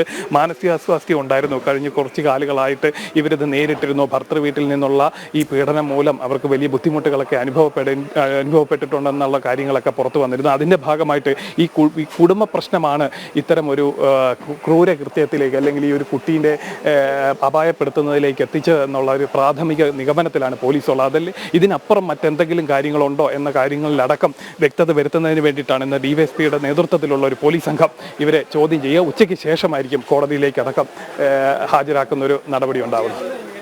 ഓക്കെ, സാനുവും കിരണുമാണ് വിവരങ്ങൾ നൽകിയത്. ഏതായാലും പലതരത്തിൽ ഇപ്പോൾ പോലീസ് അന്വേഷണം മുന്നോട്ട് പോകുന്നുണ്ട്. ഒപ്പം കുട്ടിയുടെ പോസ്റ്റ്മോർട്ടവും ഇന്ന് നടക്കാനിരിക്കുകയാണ്. അത്തരം കാര്യങ്ങളിൽ കൂടി ഒരു വ്യക്തത വരും. സമയം എപ്പോഴാണ് കുട്ടിയുടെ മരണം സംഭവിച്ചതെന്നുള്ളടക്കം ഇക്കാര്യത്തിൽ നിർണായകമാണ്. അതേസമയം വീട്ടുകാരുമായി ബന്ധപ്പെട്ട് കൂടുതൽ ചോദ്യം ചെയ്യലുകളൊക്കെയും നടക്കുകയാണ്. കാരണം ഈ കുട്ടിയുടെ അമ്മയ്ക്ക് മാനസികാസ്വാസ്ഥ്യം ഉണ്ടായിരുന്നുവെന്നും അത് ഭർത്തൃ വീട്ടുകാരുടെ ഭാഗത്തുനിന്നുണ്ടായ പ്രശ്നങ്ങളാണ് എന്നൊക്കെയുമാണ് നമുക്ക് വ്യക്തമാകുന്നത്. സാനു തുടരുക തന്നെയാണ്. സാനു, ഇന്ന് എത്ര മണിയോടുകൂടിയായിരിക്കും കോടതിയിൽ ഹാജരാക്കുക? ഈ പോലീസിൻ്റെ ചോദ്യം ചെയ്യലിനോടും എങ്ങനെയാണ് ഈ കുട്ടിയുടെ അമ്മ പ്രതികരിക്കുന്നത്, കല്യാണിയുടെ അമ്മ പ്രതികരിക്കുന്നത്? അവർക്ക് ഈ മാനസിക പ്രശ്നം ഉണ്ട് എങ്കിൽ അതിന് മുൻപ് ആശുപത്രിയിൽ കൊണ്ടുപോകുന്നൊരു സാഹചര്യമൊക്കെയും ഉണ്ടാവില്ലേ? മറ്റു വൈദ്യപരിശോധനകൾക്കായൊക്കെ കൊണ്ടുപോകേണ്ടതല്ലേ? DYSP അടക്കമുള്ള ഉദ്യോഗസ്ഥർ എത്തിയതിനു ശേഷം ഇവരെ വൈദ്യപരിശോധനയ്ക്കും അതേപോലെ തന്നെ കോടതിയിൽ ഹാജരാക്കുന്ന നടപടികളിലേക്ക് നീങ്ങുമെന്നാണ് നമ്മൾക്ക് ഇവിടെ നിന്ന് ലഭിക്കുന്ന വിവരം. അതേപോലെ തന്നെ ഈ മുൻപ് സൂചിപ്പിച്ചതുപോലെ തന്നെ ഇവർക്ക് മാനസികമായിട്ടുള്ള ബുദ്ധിമുട്ടുണ്ടായിരുന്നു. ഇവരെ ചോദ്യം ചെയ്യൽ പല ഘട്ടങ്ങളിൽ പല മറുപടികളാണ് ഇവർ നൽകിയിട്ടുള്ളത്. അതായത് ആദ്യം താൻ കുട്ടീനെ സ്വകാര്യ ബസ്സിൽ ഉപേക്ഷിച്ച് കടന്നു കളഞ്ഞു എന്ന് പറയുകയും പിന്നീട് വിശദമായിട്ടുള്ള ഒരു ചോദ്യം ചെയ്യലിൽ ആണ് ഇവർ താൻ പുഴയിലേക്ക് കുട്ടീനെ എറിഞ്ഞു എന്നുള്ളൊരു മൂഴിക്കുളം പാലത്തിൽ നിന്ന് പുഴയിലേക്ക് കുട്ടീനെ എറിഞ്ഞ് അപായപ്പെടുത്തി എന്നുള്ള തരത്തിലേക്കുള്ള സൂചനകൾ പോലീസിന് നൽകിയത്. ആദ്യം പുത്തൻകുരിശ് പോലീസാണ് ഈ മിസ്സിംഗ് കേസ് രജിസ്റ്റർ ചെയ്ത് അന്വേഷണം ആരംഭിച്ചത്. തുടർന്നാണ് ചെങ്ങമനാട് പോലീസ് ഈ വിഷയത്തിൽ missing case Puthencruz police register ചെയ്ത സമയത്ത് തന്നെ ഈ ചെങ്ങമനാട് പോലീസിൻ്റെ കസ്റ്റഡിയിൽ ഈ സന്ധ്യ ഉണ്ടായിരുന്നു. തുടർന്ന് പല ഘട്ടങ്ങളിൽ ചോദ്യം ചെയ്യുന്ന ഒരു സാഹചര്യമുണ്ട്. ആ ഘട്ടങ്ങളിലെല്ലാം ഇവർ വ്യത്യസ്തമായിട്ടുള്ള മൊഴികളാണ് പോലീസിന് നൽകിയത്. അതായത് ആദ്യം കൊടുത്ത മൊഴിയിൽ നിന്ന് വിഭിന്നമായിട്ടുള്ള കാര്യങ്ങളാണ് പിന്നീട് പോലീസ് ഉദ്യോഗസ്ഥർ ചോദിക്കുമ്പോഴെല്ലാം നൽകിയിരുന്ന. അങ്ങനൊരു മറുപടി കിട്ടിയപ്പോൾ തന്നെ പോലീസിന് ചില സംശയങ്ങളുണ്ടായിരുന്നു. തുടർന്ന് വിശദമായിട്ടുള്ള ചോദ്യം ചെയ്യലിലാണ് ഇവർ ഈ പുഴയിലേക്ക് എറിഞ്ഞ് ഈ കുട്ടീനെ അപായപ്പെടുത്തി എന്നുള്ളൊരു കാര്യത്തിലേക്ക് അങ്ങനെ ഒരു വ്യക്തതയിലേക്ക് പോലീസ് എത്തുന്നത്. തുടർന്നാണ് ഈ പ്രദേശം കേന്ദ്രീകരിച്ച ഒരു അന്വേഷണം അല്ലെങ്കിൽ പരിശോധന നടത്തുന്നതിലേക്കെല്ലാം പോലീസ് നീങ്ങിയ. തുടർന്ന് CCTV ദൃശ്യങ്ങളടക്കം കേന്ദ്രീകരിച്ചുകൊണ്ടുള്ള ഒരു അന്വേഷണത്തിലാണ് ഈ കുട്ടീനായിട്ട് പോകുന്ന ദൃശ്യങ്ങളടക്കം പോലീസിന് ലഭിക്കുന്ന സാഹചര്യമുണ്ടായിരുന്നു. തുടർന്നാണ് ഇവർ ഈ കുട്ടീനെ വെള്ളത്തിലെറിഞ്ഞ് തന്നെ അപായപ്പെടുത്തി എന്നുള്ള വ്യക്തതയിലേക്ക് എത്തുകയും അവിടെ പരിശോധന നടക്കുകയും 8.5 മണിക്കൂറിന് ശേഷം ഈ കുട്ടിയുടെ മൃതശരീരം ഈ പുഴയിൽ നിന്ന് എടുക്കുന്ന ഒരു സാഹചര്യമുണ്ട്. എന്തായാലും ഇന്ന് ഉച്ചയ്ക്ക് ശേഷം കോടതിയിൽ ഹാജരാക്കുമെന്നാണ് നമുക്ക് ലഭിക്കുന്ന വിവരം. DYSP അടക്കമുള്ള മുതിർന്ന ഉദ്യോഗസ്ഥർ എത്തിയതിനു ശേഷം ഇവരെ വൈദ്യപരിശോധനയ്ക്ക് അടക്കം കൊണ്ടുപോകുമെന്നാണ് നമുക്ക് ലഭിക്കുന്ന വിവരം. വീണ. ഓക്കെ, ശരി. സാനു വിവരങ്ങൾ നൽകുകയായിരുന്നു. ഒപ്പം കിരണും ഉണ്ടായിരുന്നു. കൂടുതൽ വിവരങ്ങൾ നമുക്ക് ഓരോ മിനിറ്റിലും വരാം. കാരണം ചോദ്യം ചെയ്യൽ തുടരുകയാണ്. വിവിധ പ്രശ്നങ്ങൾ ഇതിനോടകം തന്നെ പോലീസിന് ബോധ്യപ്പെട്ടിട്ടുണ്ട്. അതിലേക്കൊക്കെയുള്ള അന്വേഷണങ്ങളും നടക്കുകയാണ്. യുവതിക്കെതിരായ വ്യാജമോഷണ കുറ്റാരോപണത്തിലെ FIR ഇതുവരെയും റദ്ദാക്കിയില്ല. വ്യാജ കേസ് നൽകിയ വീട്ടുടമസ്ഥയ്ക്കെതിരെ നടപടി വേണമെന്ന ആവശ്യത്തിലും മൗനമാണ്.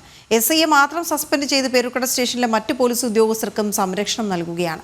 യുവതിയുടെ പരാതിയിൽ നിന്ന് മൊഴി രേഖപ്പെടുത്തിയേക്കും. അതേസമയം ഈ ദളിത് സ്ത്രീക്കെതിരായ പോലീസ് നടത്തിയ അതിക്രമത്തിൽ സർക്കാരിനെതിരെ പ്രചാരണം നടത്താൻ പ്രതിപക്ഷം ഒരുങ്ങുകയുമാണ്. അഖിൽ പാലോട്ടുമടം ചേരുന്ന വിവരങ്ങളുമായി. അഖിൽ, തൽക്കാലം ഒന്ന് തടിയൂരാനായി SIക്ക് ഒരു സസ്പെൻഷൻ നൽകി എന്നുള്ളതാണ്. പക്ഷേ യഥാർത്ഥത്തിൽ ഉയർത്തിയ വിഷയം അവിടെ തന്നെ നിൽക്കുകയാണ്. ഒരു വ്യാജ കേസാണ് ഉണ്ടായിരിക്കുന്നത്. അത് FIR ഇട്ടിരിക്കുന്നു. പക്ഷേ ഇപ്പോഴും ഈ മാല തിരിച്ചു കിട്ടിയതിന് ശേഷവും ഈ സ്ത്രീക്ക് അതിൽ പങ്കില്ല എന്ന് മനസ്സിലായതിനു ശേഷവും ഒക്കെയും എന്തുകൊണ്ടാണ് ആ FIR റദ്ദാക്കാതിരിക്കുന്നത്? അതിന് സാങ്കേതികത്വം പറയുന്നത് എന്താണ് പോലീസ്?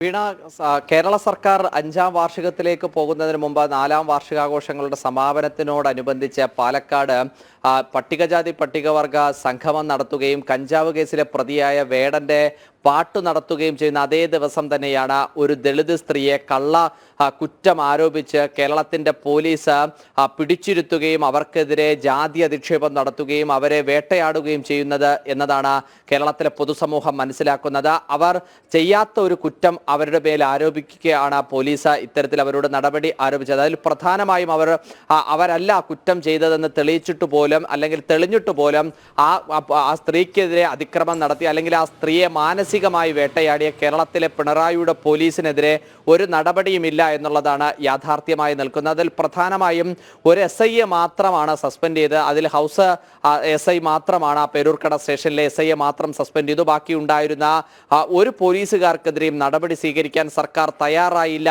എന്നതാണ് ഏറെ ശ്രദ്ധേയമായ കാര്യം. മറ്റൊരു കാര്യം കൂടി ചേർത്തു പറയാനുള്ളത്, അതിൽ ആ ദളിത് സ്ത്രീ അനുഭവിക്കേണ്ടി വന്ന കുറേ ബുദ്ധിമുട്ടുകളുണ്ട്. അപ്പോൾ ആ FIR അടക്കം റദ്ദ് ചെയ്യണമെന്ന ആ സ്ത്രീയുടെ ആവശ്യത്തെ പോലും മുഖവിലക്കെടുക്കാൻ സർക്കാർ തയ്യാറായില്ല എന്നതാണ് ഇതിൽ പ്രധാനപ്പെട്ട ഒരു കാര്യം. ഇതിനോടൊപ്പം നമുക്ക് ചേർത്തു പറയാൻ പറ്റുന്ന മറ്റൊരു കാര്യം, ദളിത് സ്ത്രീക്ക് നേരിടേണ്ടി വന്ന ഈ അതിക്രമത്തിൽ പ്രതിഷേധിച്ചുകൊണ്ട് BJP അടക്കം ഇന്നലെ BJPയുടെ മുതിർന്ന നേതാവും മുൻ കേന്ദ്രമന്ത്രിയായ V. മുരളീധരൻ അടക്കമുള്ള നേതാക്കളെല്ലാവരും ബിന്ദുവിനെ സന്ദർശിക്കുന്ന ഒരു സാഹചര്യം ഉണ്ടായിരുന്നു. പരിപൂർണ പിന്തുണ പ്രഖ്യാപിക്കുന്ന ഒരു സാഹചര്യം ഉണ്ടായിരുന്നു. ഈ പശ്ചാത്തലത്തിലാണ് പ്രതിപക്ഷം ഈ ദളിത് വിരുദ്ധത, സർക്കാരിൻ്റെ ദളിത് വിരുദ്ധത ഉയർത്തിക്കാട്ടി ഒരു പ്രചരണം നടത്താൻ തീരുമാനമെടുത്തിരിക്കുന്നത്. ഇന്ന് സർക്കാരിൻ്റെ 5ാം വാർഷികാഘോഷങ്ങൾക്ക് തുടക്കം കുറിക്കുന്ന ഈ ദിവസം സംസ്ഥാന വ്യാപകമായ കരിദിനം ആചരിക്കാനാണ് UDF തീരുമാനമെടുത്തിരിക്കുന്നത്. നിയോജക മണ്ഡലം അടിസ്ഥാനത്തിൽ പൊതുയോഗങ്ങളും അതുപോലെ തന്നെ കരിദിനവും ആചരിക്കാനാണ് UDF തീരുമാനമെടുത്തിരിക്കുന്നത്. എന്തായാലും സമരം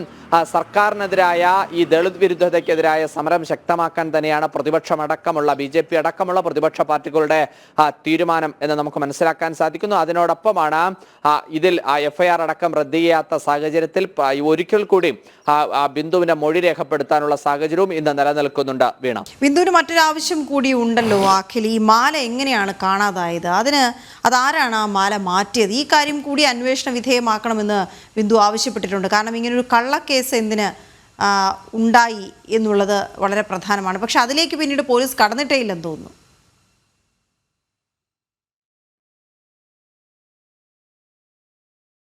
പിന്നെ അതൊരു പ്രധാനപ്പെട്ട കാര്യമാണ്. 2 കാര്യങ്ങളാണ് ബിന്ദു ആവശ്യമായി മുന്നോട്ട് വെക്കുന്നത്. ഒന്ന്, ഇത്തരത്തിൽ തനിക്കെതിരെ അതിക്രമം നടത്തിയ പോലീസ് ഉദ്യോഗസ്ഥർക്കെതിരെ നടപടി ഉണ്ടാകണം. തനിക്കെതിരെ ആരോപിക്കപ്പെട്ട കേസിൽ കൃത്യമായിട്ടുള്ള ഒരു അന്വേഷണം ഉണ്ടാകണം. ആരാണ് ഈ മാല മാറ്റിവെച്ചത്, തനിക്കെതിരെ ആരോപണം ഉന്നയിച്ചത് ആരാണ്, തന്നെ കുറ്റക്കാരിയാക്കിയത് ആരാണ് എന്ന കാര്യങ്ങളിലൊക്കെ തന്നെ ഒരു സമഗ്രമായ അന്വേഷണം ഉണ്ടാകണം. അതോടൊപ്പം തന്നെ തനിക്കെതിരെ ചുമത്തിയ കള്ളക്കേസിലെ FIR റദ്ദ് ചെയ്യണം. ഇങ്ങനെ ആവശ്യങ്ങളാണ് ബിന്ദു കഴിഞ്ഞ ദിവസം സഹായവുമായി എത്തിയ മുഴുവൻ പ്രതിപക്ഷ രാഷ്ട്രീയ പാർട്ടികളോടും സർക്കാർ സംവിധാനത്തിനോടും ആവശ്യപ്പെട്ടിട്ടുള്ളത്.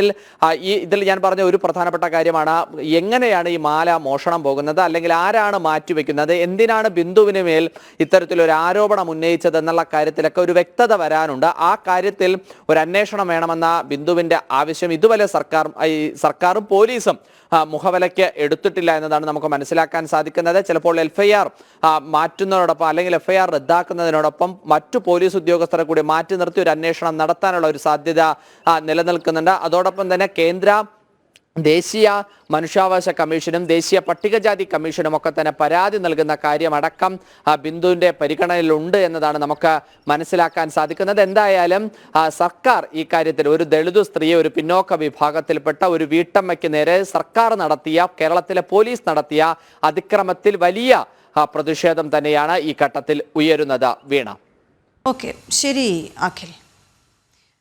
ഇനി മറ്റൊരു വിഷയത്തിലേക്കാണ്. ഇടുക്കി കൊമ്പൊടിഞ്ഞാലിൽ വീടിന് തീപിടിച്ച് 4 പേർ മരിച്ച സംഭവത്തിൽ ദുരൂഹത നീക്കാൻ അന്വേഷണ സംഘം. കൂടുതൽ ശാസ്ത്രീയ പരിശോധനയ്ക്ക് പോലീസ് തയ്യാറെടുക്കുകയാണ്. കാക്കനാട് റീജിയണൽ ഫോറൻസിക് ലാബിലെ വിദഗ്ധരുടെ സേവനം തേടും. വിദഗ്ധ സംഘത്തിന്റെ സേവനം ആവശ്യപ്പെട്ട് ഇടുക്കി DYSP സംസ്ഥാന പോലീസ് മേധാവിക്ക് അപേക്ഷ നൽകിയിട്ടുണ്ട്. അന്വേഷണത്തിനായി ഇടുക്കി DYSP രൂപീകരിച്ച പ്രത്യേക സംഘം ഇന്ന് യോഗം ചേരും. സുബിൻ തോമസ് വിവരങ്ങളുമായി ചേരുന്നുണ്ട്. സുബിൻ, ശാസ്ത്രീയ പരിശോധന ഏതൊക്കെ തരത്തിലാണ് പോലീസ് നടത്താൻ ഉദ്ദേശിക്കുന്നത്? നിലവിൽ ഇപ്പോൾ കത്ത് നൽകിയിട്ടുള്ളത്. കഴിഞ്ഞ 10-ാം തീയതിയാണ് ഈ പണിക്കൻകുടിക്ക് സമീപം കൊമ്പൊടിഞ്ഞാലിൽ ശുഭ, അതുപോലെ തന്നെ മാതാവ് പൊന്നമ്മ, മക്കളായ അഭിനന്ദ് എന്നിവർ വീടിനുള്ളിൽ തീ പിടിച്ച് വലിച്ച നിലയിൽ കണ്ടെത്തുന്നത്. ഇതിനുശേഷം ഷോർട്ട് സർക്യൂട്ടാണ് ഈ ഒരു മരണം ഉണ്ടാക്കിയത്, അല്ലെങ്കിൽ തീപിടുത്തം ഉണ്ടാക്കിയത് എന്നൊരു നിഗമനത്തിലാണ് പോലീസ് ഉണ്ടായിരുന്നത്. എന്നാൽ KSB ഉദ്യോഗസ്ഥ നടത്തിയ പരിശോധനയിൽ ഷോർട്ട് സർക്യൂട്ട് അല്ല ഇത്തരത്തിൽ തീപിടിക്കാനുണ്ടായ കാരണമെന്ന് കണ്ടെത്തുകയും ചെയ്തിരുന്നു. ഇതിന് പിന്നാലെയാണ് നിലവിലിപ്പോൾ ഈ വിദഗ്ധ പരിശോധനകൾക്ക് ശാസ്ത്രീയ പരിശോധനകൾ നടത്താൻ പോലീസ് തയ്യാറെടുക്കുന്നത്. കാക്കനാട് റീജിയണൽ ഫോറൻസിക് ലാബിൽ നിന്ന് വിദഗ്ധരുടെ സേവനം ലഭ്യമാക്കണമെന്ന് ആവശ്യപ്പെട്ടുകൊണ്ടാണ് നിലവിലിപ്പോൾ ഡിവൈഎസ്പി സംസ്ഥാന പോലീസ് മേധാവിക്ക് അപേക്ഷ നൽകിയിട്ടുള്ളത്. ഇത് പ്രകാരം ഇന്ന് അന്വേഷണ സംഘത്തിന്റെ പ്രത്യേക യോഗവും ചേരുന്നുണ്ട്. ഈ തീ പിടിക്കാനുണ്ടായ സാഹചര്യം എന്ത് എന്നുള്ളതിലാണ് ഏറ്റവും വലിയ ദുരൂഹത നിലനിൽക്കുന്നത്. ഏതെങ്കിലും തരത്തിൽ ഈ 4 പേരെയും അപായപ്പെടുത്തിയ ശേഷം മറ്റാരെങ്കിലും ഈ വീട്ടിൽ തീയിട്ടതാണോ എന്നൊരു സംശയത്തിലേക്കാണ് നിലവിലിപ്പോൾ പോലീസ് പോകുന്നത്. ആ ഒരു സാഹചര്യത്തിലാണ് ഇത്തരത്തിൽ ശാസ്ത്രീയമായ പരിശോധനകൾ നടത്താൻ നിലവിൽ തീരുമാനിച്ചിട്ടുള്ളത്. എന്തായാലും ഈ ദുരൂഹത നീക്കണമെന്ന് ആവശ്യപ്പെട്ട് ജനകീയ കൂട്ടായ്മയും നിലവിലിപ്പോൾ രംഗത്തെത്തിയിട്ടുണ്ട്. ഇവരുടെ മരണകാരണം എന്ത് എന്നുള്ളത്, ഈ മരണം സംഭവിച്ച അല്ലെങ്കിൽ തീപിടുത്തം സംഭവിച്ച ഒരാഴ്ചയ്ക്ക് ശേഷം ഈ മരണകാരണം എന്ത് എന്നുള്ളത് കണ്ടെത്താൻ പോലീസിന് കഴിഞ്ഞിട്ടില്ല. കൂടാതെ ജില്ലാ ഫോറൻസിക് വിഭാഗത്തിന്റെ റിപ്പോർട്ടും ഇതുവരെ ലഭിക്കാത്ത ഒരു സാഹചര്യമുണ്ട്. എന്തായാലും വിദഗ്ധ സംഘത്തിന്റെ പരിശോധനയിലൂടെ ഈ ഒരു ആശങ്ക അല്ലെങ്കിൽ ദുരൂഹത നീക്കാനാകുമെന്നുള്ളൊരു പ്രതീക്ഷയിലാണ് അന്വേഷണ സംഘമുള്ളത്. ഓക്കെ, ശരി സുബി. വനഗ്രാമമായ പുൽപ്പള്ളി പഞ്ചായത്തിലെ Chekadi government LP school UP സ്കൂളായി ഉയർത്താനുള്ള നടപടി വേണമെന്ന ആവശ്യവുമായി നാട്ടുകാർ രംഗത്ത്. പുൽപ്പള്ളി മേഖലയിലെ ആദ്യ സ്കൂളായിട്ട് പോലും സ്കൂളിനെ UP സ്കൂളായി ഉയർത്താൻ ആവശ്യമായ നടപടികൾ ഉത്തരവാദിത്തപ്പെട്ട ജനപ്രതിനിധികളുടെ ഭാഗത്തുനിന്നും ഉണ്ടാകുന്നില്ല എന്നാണ് നാട്ടുകാർ പറയുന്നത്. 3 വശവും വനത്താലും കബനി നദിയാലും ചുറ്റപ്പെട്ട് കിടക്കുന്ന വനപ്രദേശമാണ് ചേകാടി. പ്രദേശത്തെ ഗവൺമെന്റ് LP സ്കൂളാണ് UP സ്കൂളായി ഉയർത്തണമെന്ന ആവശ്യമുയരുന്നത്. ആവശ്യമുന്നയിച്ച് വർഷങ്ങളായെങ്കിലും യാതൊരു നടപടിയുമില്ല. 100 വർഷത്തോളം പഴക്കമുള്ള സ്കൂളാണ് LP സ്കൂൾ മാത്രമായി പ്രവർത്തിക്കുന്നത്. ഗോത്ര വിഭാഗത്തിൽ നിന്നുള്ളവരാണ് ഇവിടെ പഠിക്കുന്നവരിൽ 90% കുട്ടികളും. വയനാട് ജില്ലയിലെ ആദ്യകാല സ്കൂളിൽ ഒന്ന് തന്നെയാണ് ചേകാടി, അതായത് പുൽപ്പള്ളി പഞ്ചായത്ത് 1-ാം വാർഡായ ചേകാടി എന്ന് പറഞ്ഞ ഈ സ്ഥലത്തുള്ളത്. ബാസൽ മിഷൻസ് ആണ് ഇത് സ്ഥാപിച്ചത്. അതായത് ബ്രണ്ണൻ കോളേജ് മുതൽ CSI മലബാർ ക്രിസ്ത്യൻ കോളേജ് മുതൽ അത്രയും പാരമ്പര്യമുള്ള ഈ സ്കൂൾ ഇന്നും LP സ്കൂളായിട്ട് നിൽക്കുന്നു എന്നാണ് വാസ്തവം. ആദ്യകാലങ്ങളിൽ 5 വരെ ഉണ്ടായിരുന്നെങ്കിൽ പിന്നീട് കുറഞ്ഞ് വീണ്ടും അത് 4-ാം ക്ലാസ് വരെ ആവുകയും, ശരിക്കും ഇത് ഒരു ട്രൈബൽ മേഖലയുള്ളതുകൊണ്ട് തന്നെയാണ്, ട്രൈബൽ മേഖലയുള്ള സ്കൂളാണ്. ഇവിടെ നിന്ന് 12 കിലോമീറ്റർ ദൂരെ വേണം ഇതിൻ്റെ ഉപരിപഠനത്തിന് 5-ാം ക്ലാസ് മുതൽ പഠിക്കാൻ. അതുകൊണ്ട് തന്നെ ഇത് ഒരു റെസിഡൻഷ്യൽ സ്കൂളാക്കി മാറ്റുകയും ആ റെസിഡൻഷ്യൽ സ്കൂളാക്കി മാറ്റി ഇവിടുത്തെ വിദ്യാഭ്യാസ സൗകര്യം ഉണ്ടാക്കി കൊടുത്തുകൊണ്ട് അപ്ഗ്രേഡ് ചെയ്യേണ്ടത് ഇത് കാലാകാലങ്ങളുണ്ട്. ഇന്നലെ തുടങ്ങിയാൽ കാലാകാലങ്ങളുടെ വർഷങ്ങൾ മുമ്പേ നമ്മൾ ആവശ്യപ്പെട്ടതാണ്. ഇന്നും ഇത് LP സ്കൂളായിട്ടാണ് നിലനിൽക്കുന്നത്. 4-ാം ക്ലാസ് കഴിയുന്ന കുട്ടികൾക്ക് തുടർ പഠനത്തിന് കിലോമീറ്ററുകളോളം നടന്ന പുൽപ്പള്ളിയിലോ വേലിയമ്പത്തോ കാട്ടിക്കുളത്തെയോ സ്കൂളുകളിൽ പോകേണ്ട അവസ്ഥയാണ്. ആനശല്യം ഉൾപ്പെടെ വന്യമൃഗശല്യം ഏറെ രൂക്ഷമുള്ള പ്രദേശമായതിനാൽ വിദ്യാർത്ഥികളെ വനപ്രദേശം കടത്തിവിടേണ്ട അവസ്ഥയിലാണ് രക്ഷിതാക്കൾ. ക്രിസ്ത്യൻ മിഷണറിമാർ ആരംഭിച്ച സ്കൂൾ സ്വാതന്ത്ര്യാനന്തരം സർക്കാർ ഏറ്റെടുക്കുകയായിരുന്നു. തുടക്കത്തിൽ 5-ാം ക്ലാസ് വരെ ഉണ്ടായിരുന്ന സ്കൂൾ പിന്നീട് 4-ാം ക്ലാസ് വരെയായി മാറ്റി. പുതിയ സ്കൂൾ കെട്ടിട നിർമ്മാണം പൂർത്തിയായിട്ടും UP സ്കൂളായി ഉയർത്താൻ സർക്കാരിന് കഴിഞ്ഞിട്ടില്ല. എത്രയും പെട്ടെന്ന് നടപടി ഉണ്ടാകണമെന്നാണ് നാട്ടുകാരുടെ ആവശ്യം. ജനം, വയനാട്. കൊച്ചി നഗരത്തിലേക്കുള്ള കുടിവെള്ള പൈപ്പ് ലൈനിന്റെ സംരക്ഷണത്തിൽ ഹൈക്കോടതി വിധി നടപ്പാക്കാനാകാതെ ജല അതോറിറ്റിയുടെ ഭൂമിയിലെ കയ്യേറ്റവും കളമശ്ശേരി നഗരസഭയുടെ പ്രതികൂല നിലപാടും വ്യക്തമാക്കി ജില്ലാ കളക്ടർക്ക് കത്ത് നൽകിയിട്ടും നടപടി ഉണ്ടാകാത്തതാണ് പ്രധാന പ്രതിസന്ധി. അതേസമയം കൂറ്റൻ പൈപ്പ് ലൈനിൽ പൊട്ടലുണ്ടായാൽ മനുഷ്യജീവന് ഭീഷണിയാണെന്നും 15 ലക്ഷം ജനങ്ങളുടെ കുടിവെള്ളം മുടങ്ങുമെന്നും ജല അതോറിറ്റി മുന്നറിയിപ്പ് നൽകി. കൊച്ചി കോർപ്പറേഷന് പുറമെ 5 നഗരസഭാ പരിധിയിലും 15 പഞ്ചായത്തുകളുടെ പരിധിയിലേക്കുമുള്ള കുടിവെള്ളം ലഭ്യമാക്കുന്ന പടുകൂറ്റൻ പൈപ്പ് ലൈനുകളുടെ സംരക്ഷണത്തിലാണ് ജില്ലാ ഭരണകൂടമടക്കം വീഴ്ച വരുത്തുന്നത്. ആലുവയിലെ ജലശുദ്ധീകരണ പ്ലാന്റിൽ നിന്നും ശുദ്ധീകരിച്ച വെള്ളം തമ്മനം ബൂസ്റ്റർ പ്ലാന്റിലേക്ക് എത്തിക്കുന്ന പൈപ്പ് ലൈനുകൾ 1965-ലും 75-ലുമായി സ്ഥാപിച്ചതാണ്. പഴക്കം ചെന്ന ഈ പൈപ്പ് ലൈനുകൾ ഭാരവാഹനങ്ങളിൽ നിന്നുള്ള ആഘാതമുണ്ടായാൽ പൊട്ടാനിടയാകും. അതിനാൽ പൈപ്പ് ലൈൻ റോഡിലൂടെ ഭാരവാഹനങ്ങൾ കടത്തിവിടരുതെന്നും അതിനായി ക്രോസ് ബാറുകളും ബാരിക്കേഡുകളും സ്ഥാപിക്കണമെന്നും മുന്നറിയിപ്പ് ബോർഡുകൾ പ്രദർശിപ്പിക്കണമെന്നുമായിരുന്നു ഹൈക്കോടതി ഉത്തരവ്. എന്നാൽ ക്രോസ് ബാറും ബാരിക്കേഡും സ്ഥാപിക്കുന്നത് ആംബുലൻസും സ്കൂൾ ബസ്സുകളും പോകാൻ തടസ്സമാകുമെന്ന് പറഞ്ഞ് കളമശ്ശേരി നഗരസഭ എതിർത്തു. വാട്ടർ അതോറിറ്റിയുടെ ഭൂമിയിൽ മുമ്പ് സ്ഥാപിച്ച ക്രോസ് ബാറുകൾ നശിപ്പിച്ച് ഭൂമി കയ്യേറി നിരവധി കച്ചവട സ്ഥാപനങ്ങളാണ് പ്രവർത്തിക്കുന്നത്. ഇത് ഒഴിപ്പിക്കാനുള്ള ഹൈക്കോടതി വിധി നടപ്പാക്കാനെത്തിയ ഉദ്യോഗസ്ഥരെ നാട്ടുകാർ തടയുകയും ചെയ്തു. കഴിഞ്ഞ മെയിൽ കയ്യേറ്റക്കാരായ 88 പേർക്ക് ഒഴിയാൻ നോട്ടീസ് നൽകിയിരുന്നതാണ്.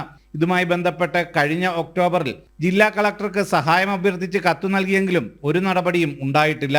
ഇപ്പോഴും ജല അതോറിറ്റിയുടെ ഭൂമി കയ്യേറി പുതിയതായി കച്ചവട സ്ഥാപനങ്ങൾ സ്ഥാപിക്കുന്നതും തുടരുകയാണ്. നിലവിൽ പൈപ്പ് ലൈൻ റോഡിലൂടെ നിർബാധം ഭാരവാഹനങ്ങൾ കടന്നു പോകുമ്പോൾ വലിയ ദുരന്ത സാധ്യതയാണ് നിലനിൽക്കുന്നത്. സുധീഷ് ഗോപാൽ, ജനം, കൊച്ചി. സാമ്പത്തിക ക്രമക്കേടിൽ CPM അന്വേഷണം നേരിടുന്ന പാലക്കാട് ജില്ലാ കമ്മിറ്റി അംഗം PA ഗോകുൽദാസിന്റെ ഭീഷണി പ്രസംഗം. തനിക്കെതിരെ പ്രവർത്തിക്കുന്നവർക്കും മാധ്യമങ്ങൾക്കുമാണ് ഭീഷണി. പിന്തിരിപ്പന്മാരുടെ കൈയും തലയും വെട്ടിയെടുക്കുമെന്നും പരാമർശം. ചില്ലാനം വാങ്ങി ഒറ്റുകൊടുക്കുന്നവർക്ക് കട്ടപ്പമാർക്ക് തൽക്കാലം വിജയിക്കാം. പക്ഷെ ബാഹുബലി വീണ്ടും ജനിച്ചേയിരിക്കും. ബാഹുബലി ജനിച്ചുകൊണ്ടേയിരിക്കും.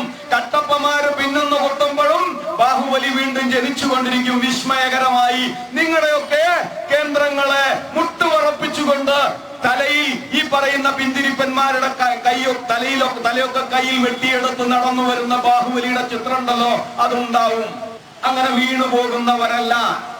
അത് മാധ്യമങ്ങൾ മനസ്സിലാക്കിക്കൊള്ളണം, പോസ്റ്റർ ഒട്ടിക്കുന്നവർ മനസ്സിലാക്കിക്കൊള്ളണം.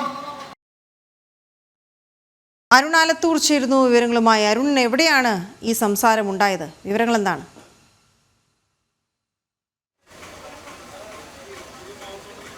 ഈ CPMന്റെ നേതാവായ ഗോകുൽദാസ് ഈ CPMന്റെ പാർട്ടി ഓഫീസും പാലിയേറ്റീവ് കെയറും മുണ്ടൂരിൽ നിർമ്മിക്കുന്ന അതിലാണ് ഈ ക്രമക്കേട് നടത്തിയതായിട്ട്, അതിൻ്റെ ഫണ്ട് പിരിവുമായി ബന്ധപ്പെട്ടൊക്കെ അഴിമതി നടത്തിയതായിട്ടുള്ള ആരോപണം ഉയരുകയും തുടർന്ന് CPMന്റെ തന്നെ പാലക്കാട് ജില്ലാ സെക്രട്ടേറിയറ്റ് 2 അംഗ കമ്മീഷനെ ഇത് അന്വേഷിക്കുന്നതിന് വേണ്ടി ചുമതലപ്പെടുത്തുകയും ഒക്കെ ചെയ്തത്.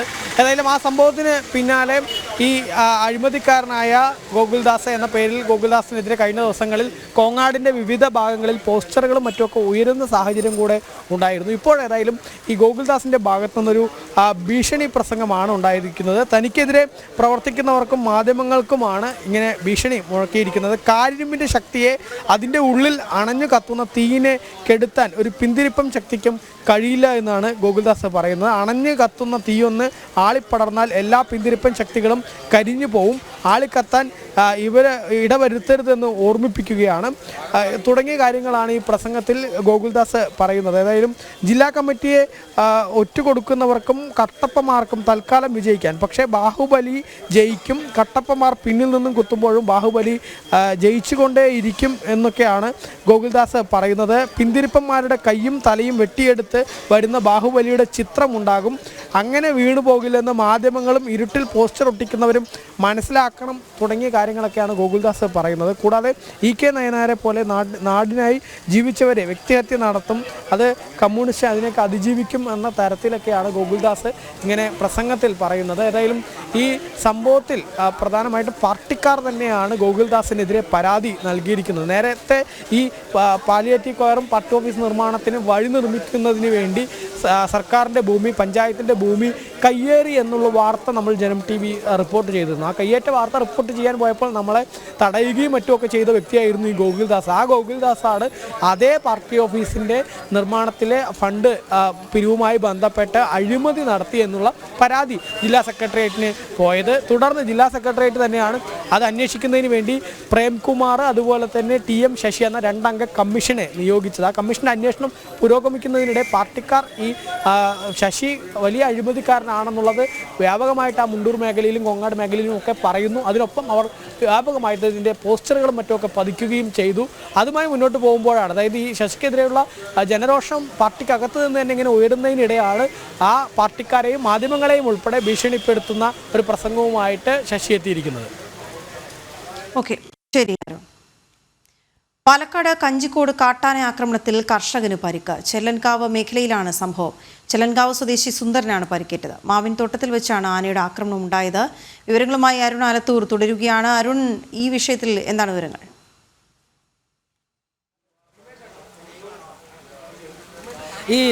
ഇന്ന് രാവിലെയാണ് ഈ കഞ്ചിക്കോട് ചെല്ലങ്കാവ് ഭാഗത്ത് കാട്ടാനിയുടെ ആക്രമണം ഉണ്ടായിരിക്കുന്നത്. കർഷകനായ ചെല്ലങ്കാവ് സ്വദേശി സുന്ദരനാണ് പരിക്കേറ്റിരിക്കുന്നത്. ഇദ്ദേഹം ഇന്ന് രാവിലെ കൃഷിത്തോട്ടത്തിലേക്ക് പോയ സമയത്താണ് ഇങ്ങനെ കാട്ടാനിയുടെ ആക്രമണം ഉണ്ടായിരിക്കുന്നത്. ആ പ്രദേശവാസിയായ വ്യക്തി ചേരുന്നുണ്ട്. എന്താണ് സംഭവിച്ചത്? എന്താ സംഭവിച്ചത്? അതായത് സ്ഥിരമായി കൃഷിസ്ഥലത്തേക്ക് പോകുന്ന ഒരാളാണ് സുന്ദരൻ പറയുന്ന കൃഷിക്കാരൻ. അയാൾ ആ സ്ഥലത്ത് പോയതാണ്. എല്ലാ ദിവസവും ഈ തേങ്ങയും എന്തെങ്കിലും പെറുക്കി എടുത്തിട്ട് വരാൻ വേണ്ടി സ്ഥിരം പോകുന്ന കക്ഷിയാണ്. ആ മൂച്ചിത്തോട്ടത്തിലെത്തിയ സമയത്താണ് ആനയെ കണ്ട് ആന വീരിയിട്ടപ്പോൾ ഓടിയതാണ്. ഓടിയതിലാണ് അപകടം ഉണ്ടായത്. മേഖലയിൽ സ്ഥിരം കാട്ടാനെത്തണം. സ്ഥിരം കാട്ടാനുള്ളതാണ്.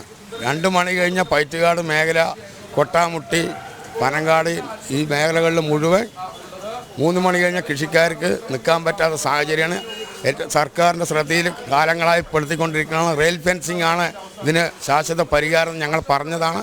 പക്ഷേ ഇന്നേ വരെ അതിൻ്റെ ഫെൻസിംഗ് ഉണ്ട്. ഫെൻസിങ് മുഴുവൻ പൊളിഞ്ഞു കിടക്കുകയാണ്. ഒരു ഇതും ചെയ്യുന്നില്ല, കൃത്യമായി മെയിൻറ്റെയിൻ ചെയ്യുന്നില്ല. എത്തിയതിന്റെ വല്ല മുന്നറിയിപ്പ് വന്നിട്ടുണ്ട്? ഇല്ല, ഒരു മുന്നറിയിപ്പും തന്നിട്ടില്ല. അതുതന്നെയാണ്. ഏതായാലും ഈ കാട്ടാന എത്തിയതുമായി ബന്ധപ്പെട്ട് യാതൊരു തരത്തിലുള്ള മുന്നറിയിപ്പോ മറ്റോ ഒന്നും നൽകിയിരുന്നില്ല എന്നുള്ളതാണ് പഞ്ചായത്ത് മെമ്പർ പറയുന്നത്. ഇന്ന് രാവിലെയാണ് ഈ കർഷകൻ അദ്ദേഹത്തിൻ്റെ കൃഷിസ്ഥലത്ത് തേങ്ങ പെറുക്കുന്നതിനും മറ്റുമൊക്കെ ആയിട്ട് കൃഷിസ്ഥലത്തേക്ക് പോയതാണ്. അങ്ങനെ കൃഷിസ്ഥലത്തേക്ക് പോയ സമയത്താണ് അവിടെ വെച്ച് കാട്ടാനയുടെ ആക്രമണം ഉണ്ടായിരിക്കുന്നത്. അദ്ദേഹത്തിന് കാട്ടാനയെ കണ്ട് ഓടി ഇടുപ്പിനും മറ്റുമൊക്കെ പരിക്കേറ്റിട്ടുണ്ട് എന്നുള്ളതാണ് പറയുന്നത്. ഇപ്പോൾ ഏതായാലും ആ കർഷകനെ പാലക്കാട് ജില്ലാ ആശുപത്രിയിൽ പ്രവേശിപ്പിച്ചിട്ടുണ്ട്. ഓക്കെ, ശരി. സംസ്ഥാനത്തെ റേഷൻ വിതരണ പ്രതിസന്ധിക്ക് പരിഹാരമാകുന്നു. ട്രാൻസ്പോർട്ട് കോൺട്രാക്ടർമാർക്ക് 2 മാസത്തെ കുടിശ്ശിക കൊടുത്തു തീർക്കാൻ നടപടിയായി. കുടിശ്ശിക വിതരണത്തിനുള്ള ഉത്തരവായി എന്ന് ഭക്ഷ്യ സിവിൽ സപ്ലൈസ് മന്ത്രി GR അനിൽ പറഞ്ഞു. അക്കൗണ്ടിൽ പണമെത്തിയാൽ സമരം അവസാനിപ്പിക്കുമെന്ന് വാതിൽപ്പടി വിതരണക്കാരുടെ സംഘടന. അഖിൽ പാലോട്ട് മഠം ചേരുന്ന വിവരങ്ങളുമായി. അഖിൽ, വിവരങ്ങൾ എന്താണ്?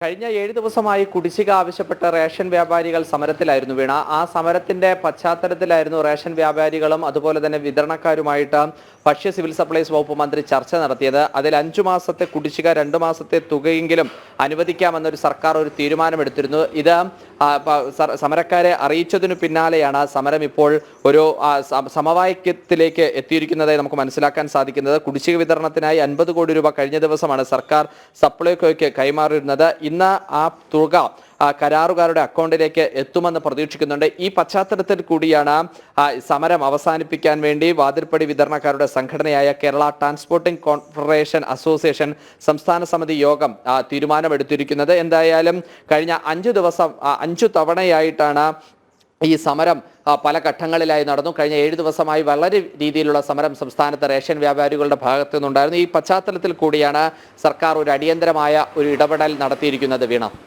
ഓക്കെ, ശരി. 2 വൃക്കകളും തകരാറിലായ യുവതി ചികിത്സയ്ക്കായി സുമനസുകളുടെ സഹായം തേടുന്നു. ആലപ്പുഴ പള്ളിത്തോട് സ്വദേശിയായ 36-കാരി ഷീനയാണ് ഗുരുതരാവസ്ഥയിൽ ആലപ്പുഴ മെഡിക്കൽ കോളേജ് ആശുപത്രിയിൽ ചികിത്സയിൽ കഴിയുന്നത്. നിർധന മത്സ്യത്തൊഴിലാളി കുടുംബമാണ് ഷീനയുടേത്. 36-കാരിയായ ഷീനയ്ക്ക് വാതരോഗങ്ങളായിരുന്നു ആദ്യം. ആരോഗ്യനില തകരാറിലായതോടെ ചികിത്സ തേടി. പരിശോധനയിൽ 2 വൃക്കകളും തകരാറിലായതായി കണ്ടെത്തി. ശ്വാസം മുട്ടൽ കൂടിയതോടെ 2 ആഴ്ചയായി ആലപ്പുഴ വണ്ടാനം മെഡിക്കൽ കോളേജ് ആശുപത്രിയിൽ ചികിത്സയിലാണ്. 6 വർഷമായി ഈ കിഡ്നിയുടെ കംപ്ലൈൻറ്റ്, ഒരു വാദത്തിൻ്റെ അസുഖ സംബന്ധമായിട്ടാണ് കിഡ്നിയുടെ കംപ്ലൈൻറ്റ് കണ്ടുപിടിച്ചത്. അതിനുശേഷം ട്രീറ്റ്മെൻറ്റിലായിരുന്നു. അവൾ ഡയാലിസിസിന് തയ്യാറല്ല, അവൾക്ക് ഭയമായിട്ട് അങ്ങനെ ആയിരുന്നു. ഇപ്പോൾ കഴിഞ്ഞ 2 ആഴ്ചയായി ഡയാലിസിസ് ആരംഭിച്ചിട്ട്. ഇനി 2 കിഡ്നിയും കംപ്ലൈൻ്റാണ്. കിഡ്നി മാറ്റി വെക്കണമെന്നാണ് പറയുന്നത്. ആലപ്പുഴ മെഡിക്കൽ കോളേജിലാണ്, ആ മെഡിക്കൽ കോളേജിലാണ് ഇപ്പോൾ ഞാൻ നിൽക്കുന്നത്. മെഡിക്കൽ കോളേജിലാണ് ട്രീറ്റ്മെൻറ്റ് നടന്നുകൊണ്ടിരിക്കുന്നത്. ഇപ്പോഴവളും ഡയാലിസിസ്, ഇന്നലെയും ഡയാലിസിസ് ഉണ്ടായിരുന്നു. ഡെയിലി ഡയാലിസിസ് വേണമെന്നാണ് ഡോക്ടർ പറയുന്നത്. അതിനുള്ള ഒരു സാമ്പത്തിക സ്ഥിതി ഇപ്പോൾ ഇല്ല. ഗുരുതരാവസ്ഥയിലായതോടെ ഷീനയ്ക്ക് എഴുന്നേൽക്കാൻ പോലും കഴിയുന്നില്ല. എത്രയും പെട്ടെന്ന് വൃക്ക മാറ്റിവെക്കാനാണ് ഡോക്ടർമാർ നിർദ്ദേശിച്ചിട്ടുള്ളത്. ഇതിന് 30 ലക്ഷത്തോളം രൂപ ചെലവാകും. ഡെയിലി ഡയാലിസിസ് ചെയ്യാനായിട്ടുള്ള സാമ്പത്തികം തന്നെ ബുദ്ധിമുട്ടാണ്. അവർ പറയുന്നത് ഇപ്പോൾ ഒരു 3 മാസമെങ്കിലും കണ്ടിന്യൂട്ടായിട്ട് പ്രൈവറ്റിൽ ഡയാലിസിസ് ചെയ്യണമെന്നാണ് പറയുന്നത്. പ്രൈവറ്റിൽ ഡയാലിസിസ് ചെയ്താൽ ഗവൺമെൻറ്റിലേക്ക് വരാൻ ഒക്കുള്ളെന്ന് ഉള്ള ഒരു അഭിപ്രായമാണ്. പിന്നെ കിഡ്നി മാറ്റിവെക്കണം എന്നുള്ള ആ ഒരു സ്ഥിതിയിലാണ് ആയിരിക്കുന്നത്. കിഡ്നി മാറ്റിവെക്കണമെന്നാണ് പറയുന്നത്. കിഡ്നി മാറ്റിവെക്കണമെന്നുണ്ടെങ്കിൽ ഒരു 30 ലക്ഷം രൂപയാണ് അവർ ഇങ്ങനെ പറഞ്ഞിരിക്കുന്നത്. അതിനുള്ള ഒരു സാധ്യതയും നമ്മളിൽ കാണുന്നില്ല. ഭർത്താവും 13 വയസ്സുള്ള മകളും അടങ്ങുന്ന നിർധന കുടുംബമാണ് ഷീനയുടേത്. രോഗം മൂർച്ഛിച്ചതോടെ ദിവസവും ഡയാലിസിസ് നിർദ്ദേശിച്ചിരിക്കുകയാണ് ഡോക്ടർമാർ. ചികിത്സയ്ക്കായി സുമനസ്സുകളുടെ സഹായം തേടുകയാണ് ഷീനയും കുടുംബവും.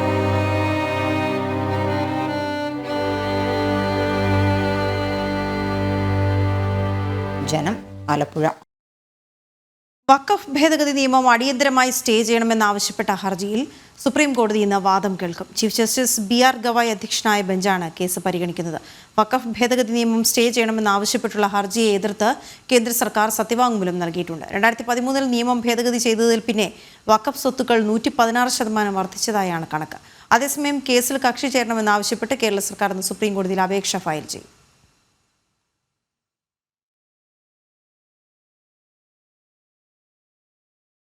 സംസ്ഥാന പോലീസ് മേധാവിയെ തിരഞ്ഞെടുക്കാനുള്ള ചർച്ചകൾ സജീവം. IPS തലപ്പത്ത് വീണ്ടും അഴിച്ചുപണിക്ക് സാധ്യത. DGP സ്ഥാനക്കയറ്റത്തിലേക്കുള്ള പട്ടികയിൽ യോഗേഷ് ഗുപ്ത ഉൾപ്പെടെ 3 പേരുകൾ സജീവം. PP ദിവ്യക്കെതിരെ വിജിലൻസ് സ്വീകരിച്ച നടപടികൾ CPMന്റെ അതൃപ്തി മറികടന്ന് യോഗേഷ് ഗുപ്തയെ DGP സ്ഥാനത്തേക്ക് സർക്കാർ എത്തിക്കുമോ എന്നതും പ്രധാന വിഷയമാണ്. ടിൻഡു ദാസ് ചേരുന്ന വിവരങ്ങളുമായി. ടിൻഡു, എന്താണ് ഈ സംസ്ഥാന പോലീസ് മേധാവിയെ തിരഞ്ഞെടുക്കാനുള്ള ചർച്ചകളിൽ ഏറ്റവും മുന്നിൽ നിൽക്കുന്നത്?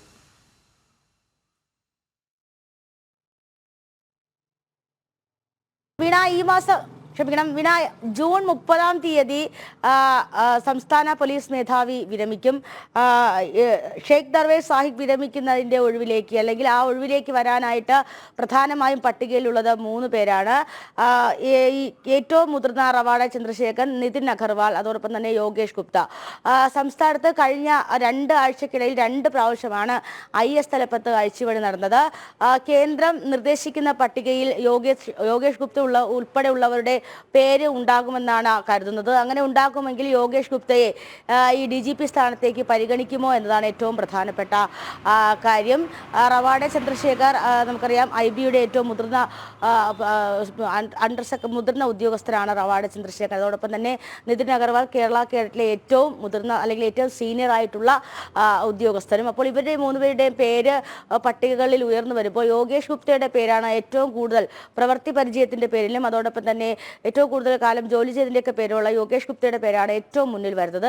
അതിൽ ഏറ്റവും പ്രധാനപ്പെട്ട കാര്യം, യോഗേഷ് ഗുപ്ത വിജിലൻസിന്റെ മേധാവിയായിരിക്കുന്ന സമയത്താണ് കണ്ണൂർ മുൻ ജില്ലാ സെക്രട്ടറി കൂടിയായിട്ടുള്ള PP ദിവ്യക്കെതിരെയുള്ള വിജിലൻസിന്റെ അഴിമതി ആരോപണവും വിജിലൻസിൽ അന്വേഷണവും വരുന്നത്. PP ദിവ്യക്കെതിരെ ചില നടപടികളൊക്കെ യോഗേഷ് ഗുപ്ത വിജിലൻസ് മേധാവിയായിരിക്കുന്ന സമയത്ത് സ്വീകരിച്ചിട്ടുണ്ട്. ആ റിപ്പോർട്ടിൽ ഉൾപ്പെടെ വളരെ കർക്കശമായിട്ടുള്ള നിലപാടുകൾ സ്വീകരിക്കുകയും അത് CPMൽ വലിയ ചർച്ചയാവുകയൊക്കെ ചെയ്തിട്ടുണ്ടായിരുന്നു.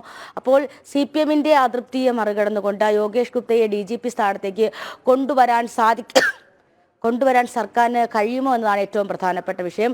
അതുകൊണ്ട് തന്നെയാണ് കഴിഞ്ഞ 2 ആഴ്ചക്കിടെ 2 പ്രാവശ്യം IPS തലപ്പത്ത് ഒരു സുപ്രധാനമായിട്ടുള്ള അഴിച്ചുപണി വന്നത്. വിജിലൻസ് ഡയറക്ടറായിരുന്ന യോഗേഷ് ഗുപ്തയെ ആ സ്ഥാനത്ത് നിന്ന് മാറ്റി അവിടേക്ക് മനോജ് എബ്രഹാമിനെ കൊണ്ടുവരുന്നു. പിന്നീട് മനോജ് എബ്രഹാമിനെ ആ സ്ഥാനത്ത് നിന്ന് മാറ്റുന്നു. പിന്നീട് യോഗേഷ് ഗുപ്തയെ വീണ്ടും ആ സ്ഥാനത്തേക്ക് കൊണ്ടുവന്നു. അപ്പോൾ അത്തരത്തിലൊരു ആശയക്കുഴപ്പമൊക്കെ നിലനിന്നിരുന്നു. കേന്ദ്രം, അതായത് ജൂൺ 30-ാം തീയതിയാണ് ഇത്തരത്തിൽ DGPയുടെ കാലാവധി അവസാനിക്കുന്നത്. ഇതിന് ഒരാഴ്ച മുന്നേ തന്നെ പട്ടികകൾ നൽകുമെന്നാണ് പ്രതീക്ഷിക്കുന്നത്. അപ്പോൾ ആ ഒരു പട്ടികകൾ നൽകുന്ന സമയത്ത് ഇത്തരത്തിൽ CPMന്റെ തീരുമാനത്തെ, CPMന്റെ അതൃപ്തിയൊക്കെ മറികടന്നുകൊണ്ട് യോഗേഷ് ഗുപ്തയെ ആ സ്ഥാനത്തേക്ക് എത്തിക്കുമോ എന്നത് ഏറ്റവും ഒരു പ്രധാനപ്പെട്ട ഒരു വിഷയം തന്നെയാണ്. കാരണം നമുക്കറിയാം, കേരളത്തിൽ ഏറ്റവും കൂടുതൽ പാർട്ടിക്കെതിരെ ഉണ്ടായിട്ടുള്ള ഏറ്റവും വലിയൊരു പ്രശ്നമാണ് PP ദിവ്യക്കെതിരായിട്ടുള്ള ആരോപണവും നവീൻ ബാബുവിന്റെ മരണവും അഴിമതി ആരോപണവും ഒക്കെ. അപ്പോൾ ആ ഒരു ഘട്ടത്തിൽ പാർട്ടി പ്രത്യക്ഷമായിട്ടല്ലെങ്കിലും പരോക്ഷമായിട്ട് തീർച്ചയായിട്ടും PP ദിവ്യക്കൊപ്പമായിരുന്നു നിന്നത്. ആ ഘട്ടത്തിലാണ് ഇവർക്കെതിരെ ഇത്തരത്തിൽ നടപടി സ്വീകരിക്കുന്നതൊക്കെ എത്തിപ്പെട്ടിട്ടുള്ളത്. അപ്പോൾ ഈ ഒരു ഘട്ടത്തിൽ യോഗേഷ് ഗുപ്തയെ, അല്ലെങ്കിൽ ഏറ്റവും മുതിർന്ന അല്ലെങ്കിൽ ഏറ്റവും പരിചയസമ്പന്നനായിട്ടുള്ള യോഗേഷ് ഗുപ്തയെ ആ സ്ഥാനത്തേക്ക് കൊണ്ടുവരികയാണെങ്കിൽ സർക്കാരിനെ സംബന്ധിച്ചിടത്തോളം അത് പാർട്ടിയുടെ മുമ്പിൽ ഒരു വലിയൊരു ചോദ്യചിഹ്നവും പ്രതിസന്ധിയായിട്ട് തന്നെ തുടരും. അപ്പോൾ അതാണ് ഏറ്റവും പ്രധാനപ്പെട്ട വിഷയം. അത് തന്നെയാണ് ഒരുപക്ഷെ ഇനി ഈ ആഴ്ചയ്ക്കുള്ളിൽ 3ാമതൊരു അഴിച്ചുപണിയും IPS തലപ്പത്ത് ഉണ്ടാകും. ഏറ്റവും പ്രധാനപ്പെട്ട കാര്യം, യോഗേഷ് ഗുപ്ത കേന്ദ്ര ഡെപ്യൂട്ടേഷനിലേക്ക് ആഗ്രഹിച്ചുകൊണ്ട് അപേക്ഷ നൽകിയിട്ടുണ്ട്. അങ്ങനെയാണെങ്കിൽ യോഗേഷ് ഗുപ്തയെ ഇങ്ങോട്ടേക്ക് കൊണ്ടുവരുന്നതിൽ വലിയ രീതിയിലുള്ള ആശങ്ക സർക്കാരിന് ഉണ്ടാകില്ല എന്ന് നമുക്ക് മനസ്സിലാക്കാൻ സാധിക്കുന്നുണ്ട്. വീണ. ശരി ടിൻഡു. രാജ്യവിരുദ്ധ പരാമർശം നടത്തിയതിന്റെ പേരിലെടുത്ത കേസിൽ ബിഗ് ബോസ് താരം അഖിൽ മാരാറിന്റെ മുൻകൂർ ജാമ്യാപേക്ഷ ഹൈക്കോടതിയിൽ. കൊട്ടാരക്കര പോലീസ് എടുത്ത കേസിലാണ് മുൻകൂർ ജാമ്യ നീക്കം. അറസ്റ്റ് സാധ്യത കണക്കിലെടുത്ത് മുൻകൂർ ജാമ്യം വേണമെന്നാണ് ആവശ്യം. ഓപ്പറേഷൻ സിന്ധൂറുമായി ബന്ധപ്പെട്ട് നടത്തിയ രാജ്യവിരുദ്ധ പരാമർശത്തിലായിരുന്നു അഖിൽ മാരാറിനെതിരെ കൊട്ടാരക്കര പോലീസ് കേസെടുത്തത്. BJP നേതാവിന്റെ പരാതിയിലായിരുന്നു കേസ് നടപടി. കേസിൽ മുൻകൂർ ജാമ്യം ആവശ്യപ്പെട്ടാണ് അഖിൽ മാരാർ ഹൈക്കോടതിയെ സമീപിച്ചത്. ഹർജി ഹൈക്കോടതി സിംഗിൾ ബെഞ്ച് ഇന്ന് പരിഗണിക്കുന്നുണ്ട്. അറസ്റ്റിനുള്ള സാധ്യത മുന്നിൽ കണ്ടാണ് മുൻകൂർ ജാമ്യ നീക്കം. രാജ്യത്തിന്റെ പരമാധികാരത്തെയും ഐക്യത്തെയും അഖണ്ഡതയെയും വ്രണപ്പെടുത്തുകയെന്ന ഉദ്ദേശത്തോടെ സമൂഹ മാധ്യമത്തിലൂടെ അഖിൽ മാരാർ ദേശവിരുദ്ധ പരാമർശം നടത്തിയെന്നായിരുന്നു പോലീസിന്റെ എഫ്ഐആർ. ബലൂചികൾക്ക് ഇന്ത്യ രഹസ്യമായി ആയുധം നൽകി പാകിസ്ഥാനിൽ സംഘർഷം ഉണ്ടാക്കിയെന്നും ബലൂചിസ്ഥാനികളെ ഇന്ത്യ ചതിച്ചുവെന്നും ആത്മാഭിമാനം ഇല്ലാത്തവരാണ് നമ്മുടെ ഭരണാധികാരികളെന്നും അഖിൽ മാരാർ വീഡിയോയിലൂടെ പ്രചരിപ്പിച്ചിരുന്നു. സംഭവം വിവാദമായതോടെ വീഡിയോ നീക്കം ചെയ്യുകയാണുണ്ടായത്. ജനം, കൊച്ചി. കണ്ണൂരിൽ പറമ്പ് കിളയ്ക്കുമ്പോൾ ലഭിച്ച മൂർഖൻ പാമ്പിന്റെ മുട്ടകൾ വിരിയിച്ചെടുത്ത സർപ്പ ആപ്പ് വോളണ്ടിയറും മാർക്ക് പ്രവർത്തകനുമായ ബിജിലേഷ് കോടിയേരി. പിണറായി പൊട്ടൻപാറയിലെ സ്വകാര്യ വ്യക്തിയുടെ പറമ്പിൽ നിന്നും കണ്ടെത്തിയ മൂർഖൻ പാമ്പിന്റെ മുട്ടകളാണ് ബിജിലേഷ് കണ്ടെത്തി സംരക്ഷിച്ചത്. കൃത്രിമ ആവാസ വ്യവസ്ഥ തയ്യാറാക്കിയാണ് മൂർഖൻ പാമ്പിന്റെ മുട്ട വിരിയാനുള്ള സാഹചര്യം ഒരുക്കിയത്. ഇക്കഴിഞ്ഞ മാർച്ച് 14-നായിരുന്നു പിണറായി പൊട്ടൻപാറയിൽ നിന്ന് മൂർഖൻ പാമ്പിനെയും 15 പാമ്പിൻ മുട്ടകളും കണ്ടെത്തിയത്. മൂർഖൻ പാമ്പിനെ അതിന്റെ ആവാസ വ്യവസ്ഥയിൽ തുറന്നുവിട്ടു. ലഭിച്ച മുട്ടകൾ വിരിയാനായി സൂക്ഷിച്ചു വെച്ചു. ഇതിൽ 15-ൽ 10 മുട്ടകളും വിരിഞ്ഞു. നല്ല ആരോഗ്യവും ശൗര്യവുമുള്ള മൂർഖൻ കുഞ്ഞുങ്ങൾ. 2 മാസത്തോളം എടുത്താണ് വന്യജീവി സംരക്ഷണ സംഘടനയായ മാർക്കിന്റെ പ്രവർത്തകൻ ബിജിലേഷ് കൊടിയേരി മുട്ടകൾ വിരിയിച്ചെടുത്തത്. ഇതിനായി കൃത്രിമ ആവാസ വ്യവസ്ഥയും ഒരുക്കി നൽകി. റെസ്ക്യൂ കോൾ ഉണ്ടായി. ഒരു പാമ്പിനെയും കുറച്ച് മുട്ടകളും ഉണ്ടെന്ന് പറഞ്ഞു. അങ്ങനെ അവിടെ എത്തിയപ്പോൾ കാണുന്നത് ഒരു മൂർഖൻ പാമ്പും കുറച്ച് മുട്ടകളുമാണ്. ആ മൂർഖൻ പാമ്പിനെ റെസ്ക്യൂ ചെയ്ത് അതിനുശേഷം അതിൻ്റെ ആവാസ സ്ഥലത്തേക്ക് റിലീസ് ചെയ്യുകയും മുട്ട സൂക്ഷിച്ചു വെക്കുകയാണ് ചെയ്തിട്ടുള്ളത്. Kannavar range forest officer Sudheer Naroth സാറിനെയും സെക്ഷൻ ഫോറസ്റ്റ് ഓഫീസർ ജിൽ സാറിനെയും ഈ ഒരു മുട്ട സൂക്ഷിച്ചു വെക്കുന്നതിൻ്റെ വിവരം ധരിപ്പിച്ചതിനെ തുടർന്ന് അവരുടെ നിർദ്ദേശപ്രകാരം മുട്ട വിരിയിക്കാൻ വെച്ചു. 2 മാസത്തോളം സമയമെടുത്തതിന് ശേഷം മുട്ട വിരിയുകയാണ് ഉണ്ടായത്. പാമ്പിൻ കുഞ്ഞുങ്ങളെ പിന്നീട് വനം വകുപ്പിന് കൈമാറും. തുടർന്ന് ഇവയെ കാട്ടിലേക്ക് തുറന്നുവിടും. നേരത്തെയും പരിക്കേറ്റും മരണത്തിന്റെ വക്കോളവും എത്തിയ നിരവധി വന്യജീവികളെ ബിജിലേഷ് സംരക്ഷിക്കുകയും ആരോഗ്യം വീണ്ടെടുത്ത ശേഷം അവയെ ആവാസ വ്യവസ്ഥയിലേക്ക് തുറന്നുവിടുകയും ചെയ്തിട്ടുണ്ട്. ജനം, കണ്ണൂർ. കൊല്ലം കണ്ണനല്ലൂരിൽ മഞ്ഞപ്പിത്തം ബാധിച്ച സഹോദരങ്ങൾ മരിച്ച സംഭവത്തിൽ ആരോഗ്യവകുപ്പിനെതിരെ പ്രതിഷേധം ശക്തമാകുന്നു. ചേരിക്കോണം ഭാഗത്തെ നിരവധി പേർക്ക് രോഗം സ്ഥിരീകരിച്ചിട്ടും ഇടപെടൽ ഉണ്ടായില്ല എന്നാണ് നാട്ടുകാരുടെ പരാതി. അതേസമയം ഇന്നു മുതൽ പ്രതിരോധ നടപടികൾ ആരംഭിക്കുമെന്ന് ആരോഗ്യവകുപ്പ് ഉദ്യോഗസ്ഥർ പറഞ്ഞു.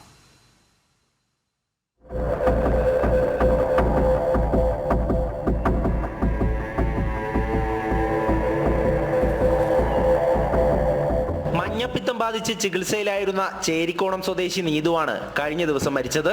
നീതുവിന്റെ സഹോദരിയും മഞ്ഞപ്പിത്തം ബാധിച്ച് മരിച്ചിരുന്നു. സഹോദരൻ അമ്പാടി രോഗം ബാധിച്ച് സ്വകാര്യ ആശുപത്രിയിൽ ചികിത്സയിലാണ്. പ്രദേശത്ത് 20ഓളം പേർക്ക് രോഗം ബാധിച്ചിട്ടുണ്ട്. എന്നാൽ ആരോഗ്യവകുപ്പിന്റെ ഭാഗത്തുനിന്നും കൃത്യമായ പ്രതിരോധ നടപടികളുണ്ടായില്ല. സംഭവത്തിൽ ആരോഗ്യവകുപ്പിന്റെ അനാസ്ഥയ്ക്കെതിരെ നാട്ടുകാർ രംഗത്തെത്തി.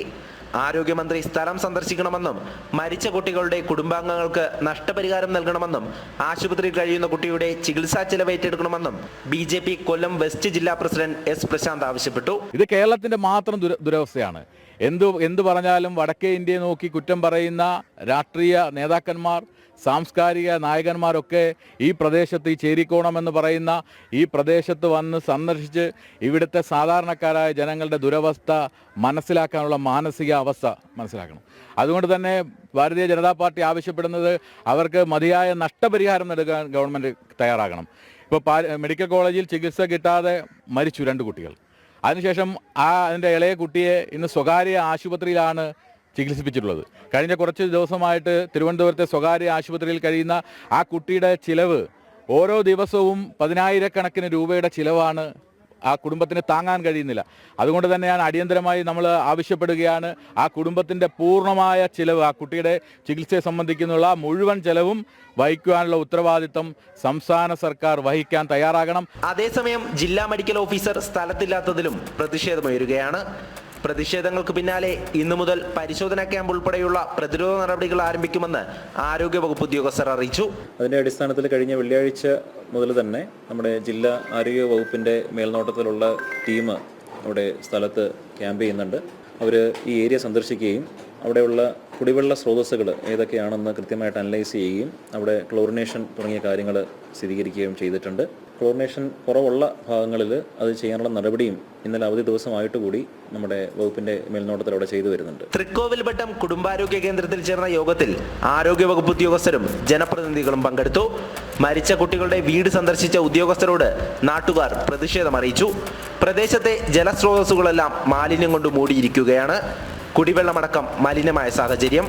കൃത്യമായ പരിശോധനയും ഒപ്പം മാലിന്യ സംസ്കരണവും വേണമെന്നതാണ് നാട്ടുകാരുടെ ആവശ്യം. ജനം, കൊല്ലം. കൊല്ലം തഴുത്തല പേരയത്ത് ദുരിതക്കയത്തിൽ ഒരു കുടുംബം സ്വന്തമായി ഒരു വീടുണ്ടായിരുന്നിട്ടും അതിൽ സമാധാനത്തോടെ കഴിയാനാകാത്ത അവസ്ഥ. സമീപത്തെ സ്ഥലമുടമ സുരക്ഷിതമല്ലാത്ത രീതിയിൽ മണ്ണെടുത്തത് കാരണം വിജയമ്മയുടെയും കുടുംബത്തിന്റെയും ജീവിതം വഴിമുട്ടിയിരിക്കുകയാണ്.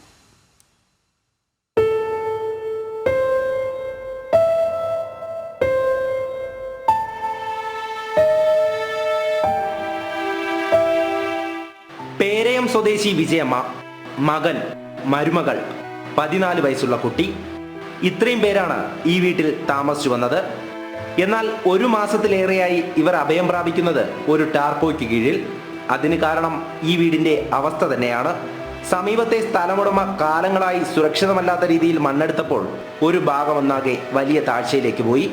കുടുംബാംഗങ്ങൾ വീട്ടിലുണ്ടായിരുന്നപ്പോഴാണ് ശുചിമുറിയാകെ തകർന്ന് കുഴിയിലേക്ക് പോയത്. ഏത് നിമിഷവും താഴെ പതിക്കുമെന്ന അവസ്ഥയിലാണ് വീടുള്ളത്. അപകട ഭീഷണി ഉള്ളതിനാൽ വീടിനുള്ളിലേക്ക് തന്നെ കയറാൻ ഭയമാണ്. ഇത് ചൂണ്ടിക്കാട്ടി കളക്ടർക്കടക്കം നിരവധി ഇടങ്ങളിൽ വിജയമ്മ പരാതി നൽകി. വില്ലേജ് ഉദ്യോഗസ്ഥരടക്കം വന്നു നോക്കിപ്പോയെങ്കിലും ഇതുവരെ നടപടി ഉണ്ടായിട്ടില്ല. ഒരുപാട് ആൾക്കാർ വന്ന് എല്ലാവരും പറഞ്ഞു ഇതിനകത്ത് കിടക്കണമെന്നും പറഞ്ഞ് സാധനങ്ങളൊക്കെ അത്യാവശ്യ സാധനങ്ങളും പെരുക്കൊണ്ട് നിങ്ങൾ ഇറങ്ങണമെന്ന് പറഞ്ഞു. ഞങ്ങൾ അന്ന് തൊട്ട് ഇവിടെ കിടക്കുക. ഇതുവരെ അതിനൊരു തീരുമാനമുണ്ട്. എല്ലായിടവും കൊടുത്ത് കളക്ടർക്ക്, MLAക്ക് കൊടുത്ത്, കളക്ടർക്ക് കൊടുത്ത്, ഇത് ഇവിടെ മനുഷ്യാവകാശ കമ്മീഷണർ വന്ന് എല്ലാവരും വന്ന് എല്ലാവരും ഇങ്ങനെ പറഞ്ഞിട്ട് അങ്ങ് പോവുക. വില്ലേജ് ഓഫീസർ വന്ന് ഒരു തീരുമാനം ഉണ്ടായില്ല. ഇടിയുന്ന ഭാഗം സുരക്ഷിതമായി കല്ലിട്ട് കെട്ടാൻ സമീപത്തെ സ്ഥലമുടമ തയ്യാറായിട്ടില്ല. വർഷങ്ങളായി JCB ഉൾപ്പെടെ ഉപയോഗിച്ച് മണ്ണ് നീക്കം ചെയ്തിരിക്കുകയാണ്. താഴേക്ക് നോക്കിയാൽ വീടിന്റെ അടിഭാഗത്തെ മണ്ണും കാർന്നെടുത്തിരിക്കുന്നു.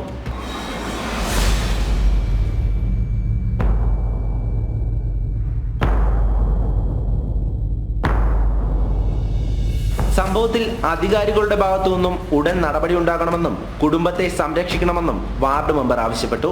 ഈ വീട് കൊണ്ടവർക്ക് യാതൊരു ഫലവുമില്ല. പക്ഷേ യാതൊരു ഫലം ഉണ്ടാവണമെങ്കിൽ അടി തൊട്ടേ കെട്ടി മേലോട്ട് കെട്ടി വെക്കുകയാണെങ്കിൽ ഇവർക്ക് ഇത് സേഫ്റ്റിയാണ്. പക്ഷേ അല്ലാത്ത പക്ഷേ ഇവരെ ഇവിടെ താമസിക്കല്ലോ എന്ന് കളക്ടറും വില്ലേജ് ഓഫീസറും പറഞ്ഞിട്ടുണ്ട്. അതനുസരിച്ചാണ് ഇവരിപ്പോൾ അകത്തോട്ട് കയറുന്നില്ല. മുട്ടാത്ത വാതിലുകൾ ഇല്ലെന്ന് തന്നെ പറഞ്ഞാൽ മതി. കളക്ടറുടെ അടുത്തായാലും വില്ലേജ് ഓഫീസിലായാലും പഞ്ചായത്തിലായാലും ഈ ഉടമസ്ഥൻ്റെ അടുത്തായാലും എല്ലാം പോയി അവർ തളർന്നിരിക്കുക.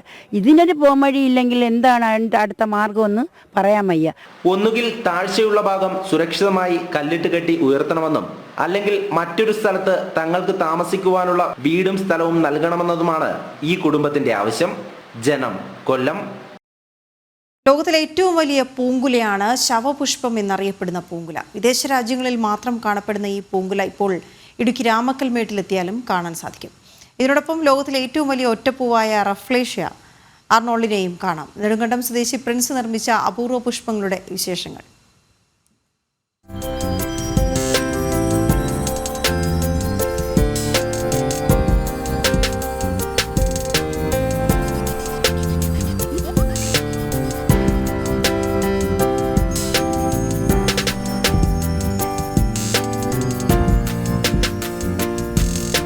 ഇതാണ് ആ ഭീമൻ പൂങ്കുല, ടൈറ്റാൻ ആരം.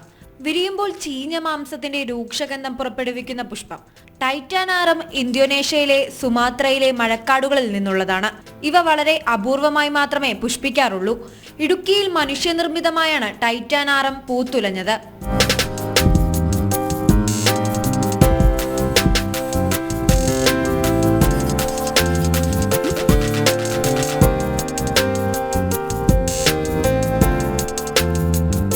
നെടുങ്കണ്ടം സ്വദേശി പ്രിൻസ് ഭുവനചന്ദ്രൻ എന്ന കലാകാരനാണ് ഈ അപൂർവ കലാസൃഷ്ടി നടത്തിയിട്ടുള്ളത്.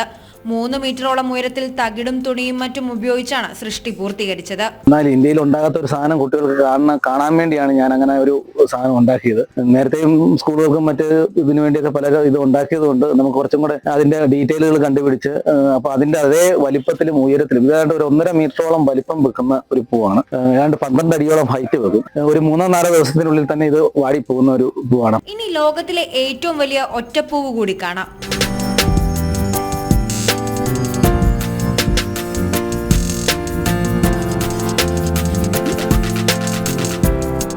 റഫ്ലേഷ്യ. ഇതിന് 1 മീറ്ററിലധികം വ്യാസവും 10 കിലോഗ്രാം വരെ ഭാരവും ഉണ്ടാകും. ഇലകളോ തണ്ടുകളോ വേരുകളോ ഇല്ലാത്ത ഒരു പരാത സസ്യമാണിത്. ഇതും അതേ പകിട്ടോടുകൂടി തന്നെ പ്രിൻസ് നിർമ്മിച്ചതാണ്. വേരുകളിൽ മാത്രം ജീവിക്കുന്ന ഒരു ഇതാണ് പൂവാണ്. അതിന് ഏകദേശം ഒരു 1.5 മീറ്ററോളം വലിപ്പമുണ്ട്. 10 കിലോയോളം ഭാരം വരും. അപ്പം അതിന്റെ കൂട്ടത്തിൽ ഇതിനെക്കുറിച്ച് കൂടെ പഠിച്ചു കഴിഞ്ഞപ്പോഴേക്കിനാണ് എന്തുകൊണ്ട് ഇതും കൂടെ എന്നാ ഉണ്ടാക്കിയേക്കാന്ന് വിചാരിച്ചിട്ട് കുട്ടികൾക്ക് കാണുമ്പോഴേക്കിന് ഏറ്റവും വലിയ പൂവും പൂങ്കുലയും അവർക്ക് പരിചയപ്പെടുത്താൻ വേണ്ടിയാണ് ഇങ്ങനെ ഒരു സൃഷ്ടിയും കൂടെ ഉണ്ടാക്കി. ഇതും ഇരുമ്പ് ചട്ടി, ഷീറ്റുകൾ, ഇരുമ്പ് തകിടിൽ റെഡിയാക്കി എടുത്തിട്ട് അകത്ത് അതിന്റെ ആ തവര ഇതള പോലുള്ള ഒരു ഇതുണ്ടാക്കും. ഇത് പൂക്കുന്ന സമയത്ത് നമുക്ക് ഇങ്ങനെ ഒന്നും കാണാനൊന്നും കഴിയില്ല. കാരണം അത്രയ്ക്കും സ്മെല്ലായിരിക്കും. ചീഞ്ഞ മാംസത്തിന്റെ ഇതിന്റെ ഒക്കെ ഒരു മണമായിരിക്കും ഇതിന്. വ്യത്യസ്തങ്ങളായ നിരവധി നിർമ്മിതികൾ പ്രിൻസ് ഇതിനു മുമ്പും നടത്തിയിട്ടുണ്ട്. ഇവയെല്ലാം വിവിധ സർക്കാർ സ്ഥാപനങ്ങളിൽ വേറിട്ട കാഴ്ചയായി നിലനിൽക്കുന്നു. തന്റെ അപൂർവ സൃഷ്ടികളായ ഈ പൂക്കളെ കാണുവാൻ വരും ദിവസങ്ങളിൽ നിരവധി പേർ എത്തുമെന്നാണ് പ്രിൻസും കുടുംബവും പ്രതീക്ഷിക്കുന്നത്.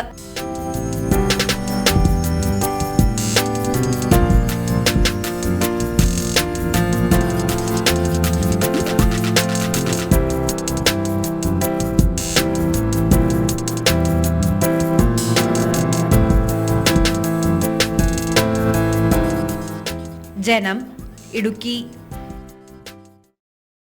ഇതോടെ ഇന്നത്തെ പുത്തൻപുലരിയുടെ സമയം അവസാനിക്കുകയാണ്. ഇനി ഇടവേളയ്ക്ക് ശേഷം ലൈവ് റിപ്പോർട്ട്സ് ആണ്. നമസ്തേ.